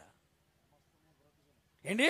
అన్నీ మంచినీళ్ళు అయిపోయినాయి అంట, అన్నీ బ్రతుకుతున్నాయంట. అదేంటి? ఇప్పుడు మన కృష్ణా నది కానీ, పెన్నా నది కానీ, లేకపోతే గోదావరి కానీ సముద్రంలో కలిస్తే అన్ని నీళ్ళు ఏమైపోతున్నాయి? ఉప్పు నీళ్ళు అయిపోతున్నాయి. సముద్రము నీళ్ళే అన్ని నీళ్ళని తన వలె మార్చుకుంటుంటే, ఈ నది ఏ సముద్రంలో కలిసినా మంచి నీళ్ళగా మార్చబడుతుంది. నువ్వు ఎలాంటి పాపపు స్వభావాలతో ఉన్నా, అపవిత్రమైన స్వభావాలతో ఉన్నా, కోపముతో ఉన్నా, ద్వేషముతో ఉన్నా, మత్సరంతో ఉన్నా, శరీర కార్యాలతో ఉన్నా, ఈ నది గనక, ఈ పరిశుద్ధాత్మ అనుభవాలు గనక నీలో ప్రవహించాయి అంటే ఆత్మ స్వభావమే నీలో కనపడుతుంది. కొడు చెవులు గట్టిగాను. ఫర్ ఎగ్జాంపుల్ మీరు గమనించి చూడండి, పౌలు గారు ఉన్నాడు, శాడిస్ట్ మామూలు అండి. పౌలు అలియాస్ సౌలు యేసు ప్రభు నమ్ముకొనక మునుపు ఎవరండి? సంఘాన్ని చిత్రహింసలు చేసిన వాడు. అందుకే తన సాక్ష్యం చెబుతాడు, పూర్వం నేను ఎవరిని? హింసకుడను, హానికరుడను, దూషకుడను. స్త్రీలు పురుషులని భేదము లేకుండా చిత్రహింసలు చేసి చెరసాల్లో పడవేసి రాళ్లతో కొట్టి చంపేస్తుంటే చూసి పైశాచిక ఆనందాన్ని అనుభవించిన సైకో. అలాంటి వ్యక్తి వెలుగును చూచి గుడ్డివాడిగా మారి ఒక ఇంట్లో ప్రార్థన చేస్తే, సేవకుడు వెళ్ళి ప్రార్థన చేస్తే కళ్ళు తెరవబడిన తర్వాత అతడు మారు మనసు పొంది పాపాలు కడుక్కొని బాప్తీసం పొంది దేవుని ఆత్మతో అభిషేకించబడితే, ఇప్పుడు ఈ వ్యక్తి ఎలా మారాడు చెప్పండి? ఎలా మారాడండి? ఒకప్పుడు ఎలా ఉన్నాడు, ఇప్పుడు ఎలా అయ్యాడు? ఎలా మారావు? ఆ నది నాలో ప్రవహించింది, నన్ను ఆ నది స్వభావాలతో నింపింది. కొడు సభలు గట్టిగా. ఆ నది స్వభావాలతో నింపింది, నా స్వభావాలని పోయాయి. ఒకప్పుడు రాళ్లతో కొడతా ఉండే చూసి ఆనందించిన వాడు ఇప్పుడు రాళ్లతో కొడుతున్న మౌనంగా ఉన్నాడు. ఒకప్పుడు అనేక మందిని చిత్రహింసలు చేసిన వాడు ఇతను చిత్రహింసలు చేస్తుంటే మౌనంగా నిలిచున్నాడు. ఒకప్పుడు కొడదెబ్బలతో కొట్టి స్త్రీలు పురుషుల్ని చిత్రహింసలు చేసి చెరసాల ఈడ్చుకుని వెళ్ళిపోయిన వాడు ఇప్పుడు ఇతను తీసుకుని వెళ్ళిపోతుంటే మౌనంగా ఉన్నాడు. ఎందుకయ్యా అంటే ఆ నది నా జీవితాన్ని మార్చేసిందయ్యా. నా స్వభావాలు మారిపోయాయి, నా క్యారెక్టర్ మారిపోయింది, నా ఆలోచనలు మారిపోయాయి, నా పద్ధతులు మారిపోయాయి. ఎందుకంటే ఈ నీళ్లు ఎక్కడ ప్రవహిస్తాయో ప్రవహించిన ప్రతి స్థలంలో చెట్లు బతుకుతున్నాయి, జలచరాలు బతుకుతున్నాయి. ఉప్పు నీరు కూడా ఏమైందంట?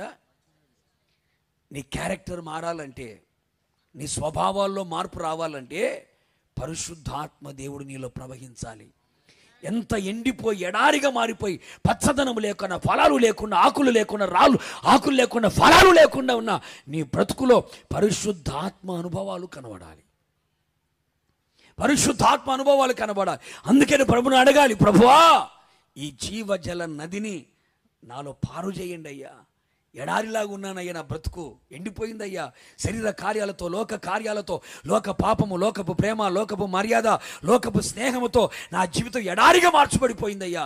ఆ జీవజల నదులతో నా జీవితాన్ని బ్రతికించయ్యా.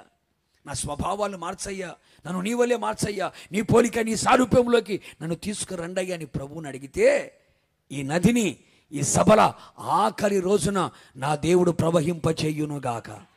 ఆ రోజున పండుగ దినమున చివరి రోజున ప్రభు నిలబడ్డాడు. ఈ రోజు కూడా చివరి రోజున ప్రభు నిలబడుతున్నాడు.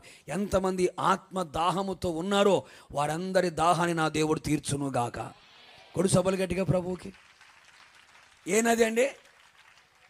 చెప్ప ఏ నది అండి? మొదటిగా సంతోషాన్ని కలుగజేసే నది, రెండవది స్వస్థపరిచే నది, మూడవది జీవజలాన్ని పరిశుద్ధాత్మ నది. ఇంకొక మాట కూడా చదవండి, టూకి త్వరగా చెప్పి ముగిచ్చేస్తాను. 40 యెషయా గ్రంథం 66:12 చూడండి. యెషయా గ్రంథం 66వ అధ్యాయం 12వ వాక్యం. యెహోవా ఇలాగు సెలవిచ్చుచున్నాడు, ఆలకించండి. నది వలె సమాధానము ఆమె యొద్దకు పారజేయుదును. చాలా మదాలమ్మా. ఏ నది అమ్మా ఇది?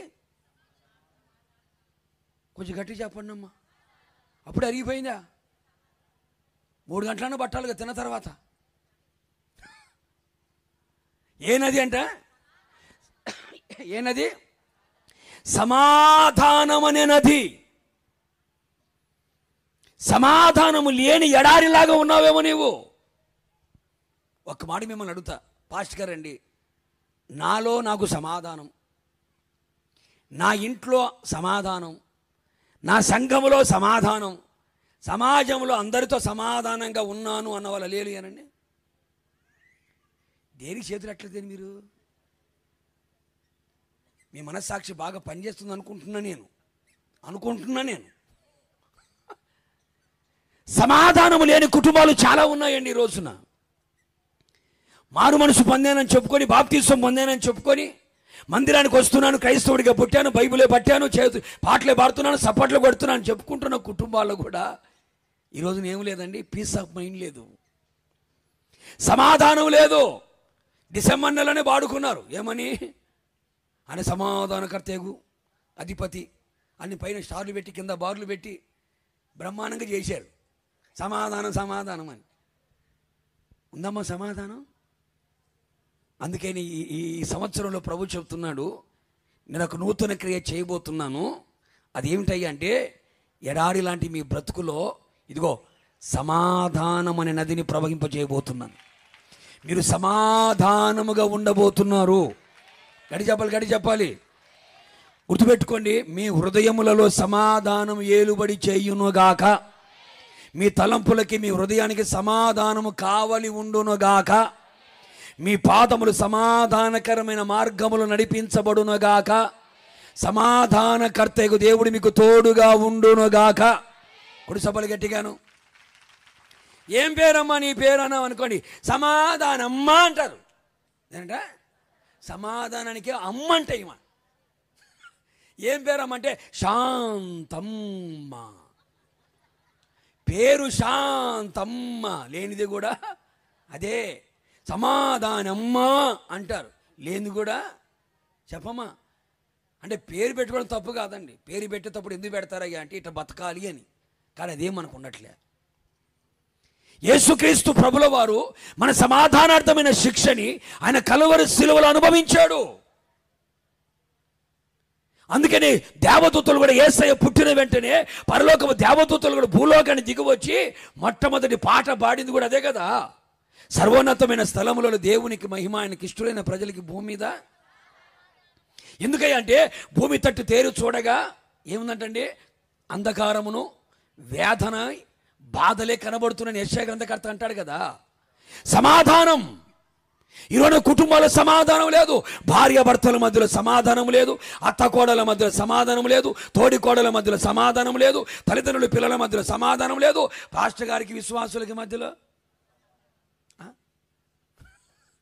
పాస్టర్ గారికి విశ్వాసకి సమాధానం లేదు, సంఘానికి దేవునికి సమాధానం, ఇరుగు పొరుగు వారితో సమాధానం లేదండి. ఐక్యత లేదు, ప్రేమ లేదు, సమాధానం లేదు. అందుకని ప్రభు అంటున్నాడు, ఒకే ఇంట్లో ఉన్నా, ఒకే కంచములో తింటున్నా ఏంటి, ఒకే ఇంట్లో ఉంటున్నా ఆ ఇంట్లో ఉన్న వాళ్ళకి సమాధానం లేదండి. వాళ్ళంటే వీళ్ళకి పడదు, వీళ్ళంటే వాళ్ళకి పడదు, ఈ గ్రూప్ అంటే ఆ గ్రూపుకి పడదు, ఆ గ్రూప్ అంటే ఈ గ్రూపుకి పడదు. ఆ మనిషి ఇచ్చి ఇక్కడ కూర్చుందంటే ఈ మనిషి లేచి వెళ్ళిపోయినా కూర్చుంటుంది. మరలా అబ్బో ఏం సప్పట్లు కొట్టిద్దో, ఏం ఎగిరిద్దో, ఆత్మ వచ్చిందని అందరికీ తెలియాలని చెప్పి ఎగురుద్ది. ఇక అరెకరం ఇటు అరెకరం గిట్టని మనిషిని పళ్ళు కూడా కొడుతుంది, వాళ్ళు జుట్లు బీకేస్తుంది. ఎందుకని ఆత్మ వచ్చిందని వాళ్ళు కూడా ఏమనరు. మామూలు తెలివి కలవాళ్ళు కాదు, దయ్యపు తెలివిలు. గిట్టని వాళ్ళు ఎక్కడ ఉంటారో చూసుకుంటారు, గిట్టని వాళ్ళు ఎక్కడ ఉంటారో చూసుకుంటారు. ముందు కూర్చున్న మనిషి వెనక్కి వెళ్ళి ఆ మనిషి దవడ పాలు కొట్టింది, మామూలుగా కొట్టింది అనుకో కేసు పెట్టేస్తారు, ఊరంతా ఏకమైపోయింది. ఆత్మలో కొట్టింది అనుకో,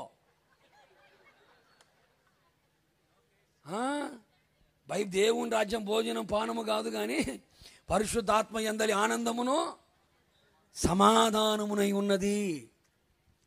ఎంతమంది సమాధానంగా బతుకుతున్నారండి?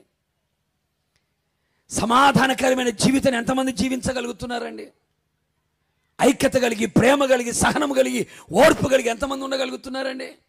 అందుకే దేవుడు అంటున్నాడు, మీ హృదయములలో సమాధానం ఏలుబడి చేయాలి, మీ మనస్సుకి, మీ తలంపులకి సమాధానం కావలి ఉండాలి. మీరు వేస్తున్న ప్రతి అడుగు కూడా సమాధానకరమైన మార్గములలోనే ఉండాలి. నిశ్చయముగా సమాధానకర్తకు దేవుడు మీకు తోడుగా ఉండునుగాక. గట్టిగా చెప్పండి. సంఘములో సమాధానము కలిగి ఉందురుగాక. కుల పిచ్చులు ఏముండకుండా ఉండునుగాక. కరెక్టే. సంఘంలో ఏ కులం ఉండకూడదు, ఒకటే కులం ఉండాలా. మాదేమో సేవ కులం, ఇదేమో విశ్వాస కులమే ఉండాలా. ఇంక వేరే కులాలు నువ్వు 2 3 3 నువ్వు దుబాయ్ కువైట్ అనకూడదు, ఇవన్నీ ఉండకూడదు. ఏముండాలండి? మనమంతా సమాధానం అనే బంధము చేత ఆత్మ కలిగించు ఐక్యతను మనం ఏం చేయాలండి? కాపాడుకుంటూ ఉండాలి. అందుకనే నది వలె సమాధానాన్ని నేను పారజేయుచున్నాను. నిశ్చయముగా నీ సరిహద్దులలో సమాధానము ఉండునుగాక. సమాధానం నది వలె పారజేయబడునుగాక. మీ మనసులో గొప్ప సమాధానము కలిగి ఉందురుగాక. కొడు సభలు గట్టిగా. చివరిగా మాట చెప్పి నేను ముగిచ్చేస్తాను. చివరి మాట ఎక్కువ వివరించట్లే, టూకీగా. అదే యెషయా ప్రవచన గ్రంథం 48వ అధ్యాయం 18వ వాక్యం చూడండి. నీవు నా ఆజ్ఞలను ఆలకింపవలనని నేనెంతో కోరుచున్నాను. ఆలకించిన ఎడల నీ క్షేమము నది వలెను, నీ నీతి సముద్ర తరంగముల వలెను. దేవుడు చెబుతున్నాడు, నీవు నా ఆజ్ఞలనని ఆలకింపవలనని నేనెంతో కోరుచున్నాను. నా ఆజ్ఞలు కొన్ని ఉన్నాయి. మారు మనస్సు పొందవలనని దేవుడు అందరూ అంతటా, చెప్పాలి గట్టిగా, అజ్ఞాన కాలమున జనులు తెలిసి తెలియనట్టుగా ప్రవర్తించారు. ఇప్పుడైతే అందరూ అంతటా మారు మనస్సు పొందవలనని దేవుడు ఆజ్ఞాపిస్తున్నాడు. ఇంకా మారు మనస్సు లేకుండా ఉన్నావేమో. త్రాగుబోతుడిగా, తిరుగుబోతుడిగా, జోదగాడిగా, అక్రమస్తుడిగా, వడ్డీ వ్యాపారస్తుడిగా, లంచగొండిగా, మోసగాడిగా, అబద్ధికుడిగా కనబడుతున్నావేమో. అక్రమాల వైపు, వ్యభిచారం వైపు వెళుతున్నావేమో. మోసకరమైన బతుకుతున్నావేమో. ఇక ఈ రాత్రి మరల ప్రభు హెచ్చరిస్తున్నాడు, ఇంకా నువ్వు మారు మనస్సు పొందలేదేమో, నీ మనస్సు మారలేదేమో, ఇంకా చెడుతనము చేత, చేదైన పైత్యము చేత నీ ప్రవర్తన సరిగా లేదేమో. ఇదిగో ఈ సభల ద్వారా నువ్వు మారు మనస్సు పొందవలనని దేవుడు ఆజ్ఞాపిస్తున్నాడు. ఈ ఆజ్ఞను ఆలకించవలని దేవుడు కోరుకుంటున్నాడు. సర్వ సృష్టికి వెళ్ళండి, సువార్తను ప్రకటించండి. తండ్రి, కుమార, పరిశుద్ధాత్మ నామములో బాప్తీసమని దేవుడు ఏం చేశాడంటండి? వారికి ఆజ్ఞాపించాడు. నమ్మి బాప్తీసం పొందినవాడు రక్షణ పొందుతాడు. బాప్తీసం పొందడం అని దేవుని ఆజ్ఞ. ఏమో బాప్తీసం పొందకూడదని అడిగామనుకో, టైం రావాలి పాస్టర్ గారు. ఏం రావాలంట? ఏం టైం అమ్మా? పిల్లకి పెళ్ళి అవ్వాలా, పెళ్ళైన పిల్లకి పిల్లలు పుట్టాలా, పుట్టిన పిల్లలకి చెవులు కుట్టాలా, కుట్టిన తర్వాత కుర్చీలో కూర్చోబెట్టాలా.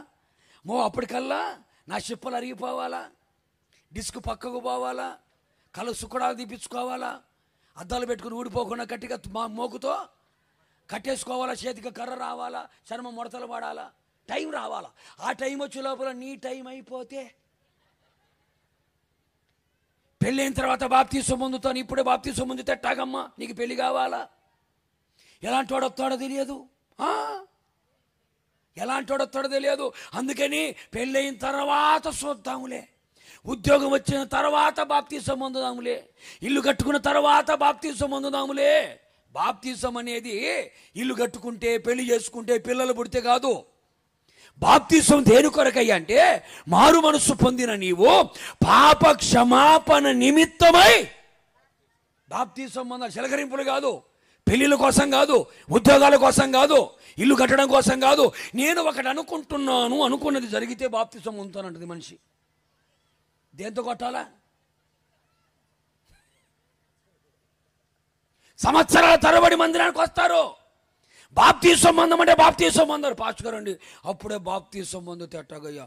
సినిమాలు చూడకుండా ఉండడం కష్టం, సీరియల్ కూడా చూడకూడదంటగా, కొంపలు కూడా గొలుసకూడదంటగా, ఆ ఇంట్లో సంగతులు ఇంట్లో కూడా చెప్పకూడదంటగా, మనం చేయకపోతే మాకు నిద్ర పట్టకపోయా, కొంప గొలుసకపోతే మాకు.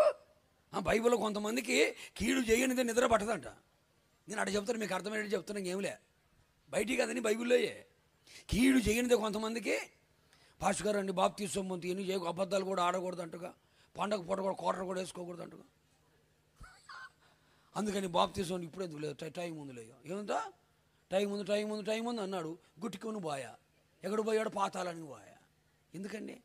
బాప్తీసం పొందమని దేవుడు ఆజ్ఞాపిస్తున్నాడు, పరిశుద్ధాత్మను పొందమని దేవుడు ఆజ్ఞాపిస్తున్నాడు, దేవుని మందిరాన్ని విడిచిపెట్టకూడదని దేవుడు ఆజ్ఞాపిస్తున్నాడు. ఆయన ఆజ్ఞలు భారమైనవి కావండి.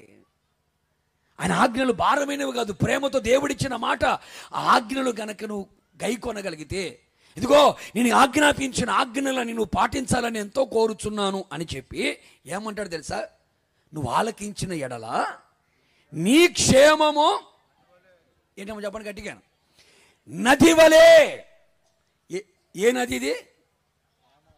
గడి చెప్పడు, ఏ నది ఇది? క్షేమము అనే నదిని ఎడారిలో ప్రవహించునుగాక. గట్టి చెప్పు, చెప్పేది కొంచెం గట్టి చెప్పొచ్చుగా.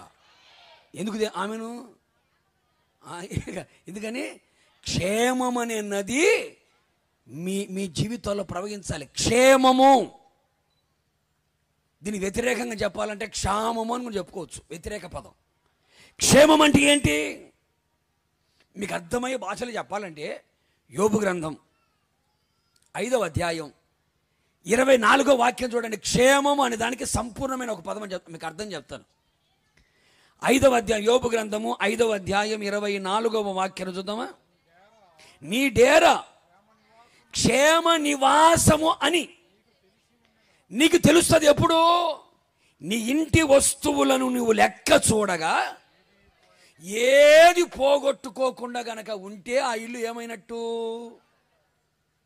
అప్పుడప్పుడు మనోళ్ళు నీ ఇంటికి క్షేమము కలుగునుగాక, కృపాక్షేమములు నా వెంట వచ్చునుగాక, నగరిలో నీకు నీ నగరిలో క్షేమమునుగాక అని బ్రహ్మాండంగా రాసుకుంటారు.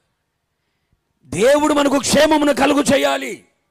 క్షేమము అనే దానికి అర్థం ఏమిటయ్యా అంటే, నీ డేరా క్షేమ నివాసము అని నీకు తెలిసి ఉండును అన్నాడు.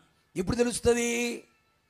నీ ఇంటి వస్తువులు లెక్క పెట్టుకుంటే ఏది నువ్వు పోగొట్టుకోకుండా గనక ఉంటే ఆ ఇల్లు ఆ ఒళ్ళు క్షేమంగా ఉంది అని అర్థం. ఇప్పుడు చెప్పండి, మీరు ఏం పోగొట్టుకున్నారు చెప్పండి? పాస్టర్ గారు అండి, శరీరంలో ఆరోగ్యం లేదండి, మనస్సులో నెమ్మది లేదండి, కుటుంబంలో సమాధానం లేదండి, చేస్తున్న పనుల దీవెన లేదండి, వెళుతున్న మార్గాల్లో కాపుదల లేదండి, ఇంట్లోకి వస్తే సంతోషం లేదండి, భక్తులోకి వెళితే విశ్వాసం లేదండి, ప్రార్థన లేదండి, పరిశుద్ధత లేదండి, నీతి లేదండి, యథార్థత లేదండి, దేవుని సంతోషపరిచేది లేదండి, దేవుని ప్రేమించేది లేదండి. అన్నీ పోగొట్టుకున్న వాళ్ళు చాలామంది ఉన్నారు, లేని వాళ్ళు కూడా ఉన్నారు. అందుకనే క్షేమము అంటే సకల సమృద్ధిని నా దేవునికి ఇవ్వాలనుకుంటున్నాడు. గత సంవత్సరం అంతా నువ్వు ఏది చేసినా కలిసి రాలేదేమో, గత సంవత్సరం అంతా ఏమేమి నీ జీవితంలో పోగొట్టుకున్నావో, వేటినైతే దూరము చేసుకున్నావో, ఈ 2024వ సంవత్సరంలో నీ ఇంటి వస్తువులు లెక్క చూస్తే ఏది నువ్వు పోగొట్టుకోకుండా ఉందువుగాక. గట్టి చెప్పండి. సకల సమృద్ధిని నా దేవుడు మీకు దయచేయునుగాక. మీ ఉద్యోగం నా దేవుడు ఆశీర్వదించునుగాక. మీ వ్యాపారం నా దేవుడు ఆశీర్వదించునుగాక. మీ చెరువులు నా దేవుడు ఆశీర్వదించునుగాక. చదువుకునే పిల్లలు చదువులు మంచి జ్ఞానవంతులుగా మార్చబడి ఉత్తీర్ణులు అగుదురుగాక. మీ సంఘాలు క్షేమాభివృద్ధి పొందునుగాక. సంఘములు క్షేమముతో అభివృద్ధి పొందునుగాక. సంఘములు విశ్వాసులందరూ క్షేమముగా ఉందురుగాక. సేవ క్షేమముగా ఉండునుగాక. పరిచర్య క్షేమముగా ఉండునుగాక. ఆ క్షేమము అనే నది నా దేవుడు ప్రవహింపచేయునుగాక. ఇంతవరకు అది లేదు, ఇది లేదు, అది తక్కువైంది, ఇది తక్కువైంది, అది పోయింది, ఇది పోయింది అన్న మాటలను పడ్డాయి. ఇక మీదట ఏది లెక్క చూసుకుని ఏం చెప్పాలి నువ్వు? ఏది పోగొట్టుకోలేదు, ఏది తక్కువ చెప్పండమ్మా. ఏంటి? నా దేవుడు ఆత్మీయంగా, శారీరకంగా, ఆర్థికంగా, ఆధ్యాత్మికంగా సమస్తములో సమృద్ధిని నా దేవుడు నాకు ఇచ్చాడు. అందుకే దావీదు అంటాడు, ఆయన కాపరిగా ఉన్నాడు, కృపాక్షేమములే నా వెంట వస్తున్నాయి. నాకేమీ తక్కువ లేదు. నా గిన్నె నిండి పొంగి పొర్లుతున్నది అని చెప్పాడుగా. ఈ 2024 సంవత్సరం నీ గిన్నె నిండి పొంగి పొర్లి ప్రవహించునుగాక. గడి చెప్పండి. నీ పిండి పిసుకు తొట్టి నీ గంప దీవింపబడునుగాక. నువ్వు తలగా ఉంచబడుదువుగాక, నువ్వు పైవాడిగా ఉంచబడుదువుగాక. ఆత్మీయ సమృద్ధిని మీరు అనుభవించుదురుగాక. విశ్వాసము సమృద్ధిగా మీకు కలుగునుగాక. పరిశుద్ధత సమృద్ధిగా మీకు కలుగునుగాక. ఆత్మాభిషేకము సమృద్ధిగా కలుగునుగాక. జీవము సమృద్ధిగా కలుగునుగాక. వాక్యము సమృద్ధిగా మీరు నివసించునుగాక. దేవుని ప్రేమ సమృద్ధిగా ఉండునుగాక. ఆత్మ వరములు సమృద్ధిగా ఉండునుగాక. ఆత్మ ఫలము సమృద్ధిగా ఉండునుగాక. ఏది తక్కువ కాకుండా, ఏది పోగొట్టుకోకుండా, అది పోయింది పాస్టర్, ఇది పోయింది పాస్టర్ గారు. ఒకప్పుడు బాగా ప్రార్థన చేసేవాళ్ళండి, ఇప్పుడు చేయలేకపోతున్నాం. ఒకప్పుడు బాగా భక్తి ఇప్పుడు చేయలేకపోతున్నాం. ఒకప్పుడు ఆత్మలో బాగా సంతోషించే వాళ్ళం, ఇప్పుడు చేయలేకపోతున్నాం. ఒకప్పుడు బాగా పరిచర్య చేశాం, బాగా సేవలు తిరిగాం, ఇప్పుడు చేయలేకపోతున్నాం అని ఏది పోగొట్టుకున్నావో, ఏది తక్కువైపోయిందో నా దేవుడు చూచాడు. అందుకని నీకు ఏది తక్కువ కాకుండా ఉండేటట్టు చేయాలనుకుంటున్నాడు. అందుకని క్షేమమనే నదిని దేవుడు పారజేయునుగాక. 5 నదుల గురించి చెప్పాను. ఒకటి, వెరీ గుడ్, బాగా క్యాచ్ చేశాను. ఒకటి సంతోషాన్ని కలుగు చేసే నది, రెండవది స్వస్థపరిచే నది, మూడవది జీవజల పరిశుద్ధాత్మ నది, నాలుగవది సమాధానమనే నది, ఐదవది క్షేమమనే నది. ఈ నదులన్నీ ఎడారి లాంటి మీ జీవితాలు నా దేవుడు పారజేయునుగాక. ఇక మీద మీరు సంతోషముగా బ్రతుకుదురుగాక. మీరు స్వస్థ చిత్తులగుదురుగాక. ఆత్మ సంబంధులుగా ఉందురుగాక. సమాధానముతో ఉందురుగాక. క్షేమము కలిగి బ్రతుకుదురుగాక. వారి పలివేలలో ఉన్నవారు ఎంతో సొగసుగా ఉన్నారు, వారు ఎంతో క్షేమముగా ఉన్నారని చెప్పుకుందురుగాక. ఏం చెప్పండి, గట్టి చెప్పండి. మిమ్మల్ని చూసిన వాళ్ళందరూ అన్నారు, వారు ఎంతో సొగసుగా ఉన్నారట, క్షేమముగా ఉన్నారట. క్షేమముగా ఉన్నారు. ధాన్య ద్రాక్ష రసములతో ఎంత క్షేమంగా ఉన్నారు వాళ్ళు. మీ నగరులలో క్షేమము ఉండునుగాక. ఇది మొదలుకొని కృపాక్షేమములు మీ వెంట వచ్చునుగాక. మీరందరూ క్షేమాభివృద్ధి పొందుదురుగాక. గట్టిగా చప్పలు కొడుతూ ప్రభునామని కనపరుద్దాం. గట్టిగా.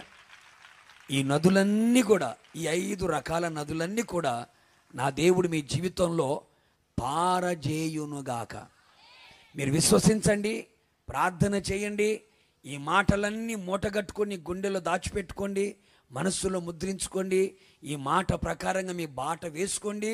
మీరు అడుగు పెడుతున్న ప్రతి స్థలములలో ఈ నదులన్నీ నా దేవుడు పారజేయబోతున్నాడు. గత సంవత్సరాలన్నిటికంటే ఈ సంవత్సరం ఒక మహోన్నతమైన కార్యాలని, ఉన్నతమైన కార్యాలని నా దేవుడు మీలో, మీ కుటుంబంలో, మీ సంఘములలో, మీ పరిచర్యలో నా దేవుడు చేయునుగాక. ఈ మాటలన్నీ నా దేవుడు మీ హృదయంలో స్థిరపరిచి నూరంతలుగా ఫలింప చేయునుగాక. ఈ నదులన్నీ మీ జీవితంలో పారజేయునుగాక. God bless you.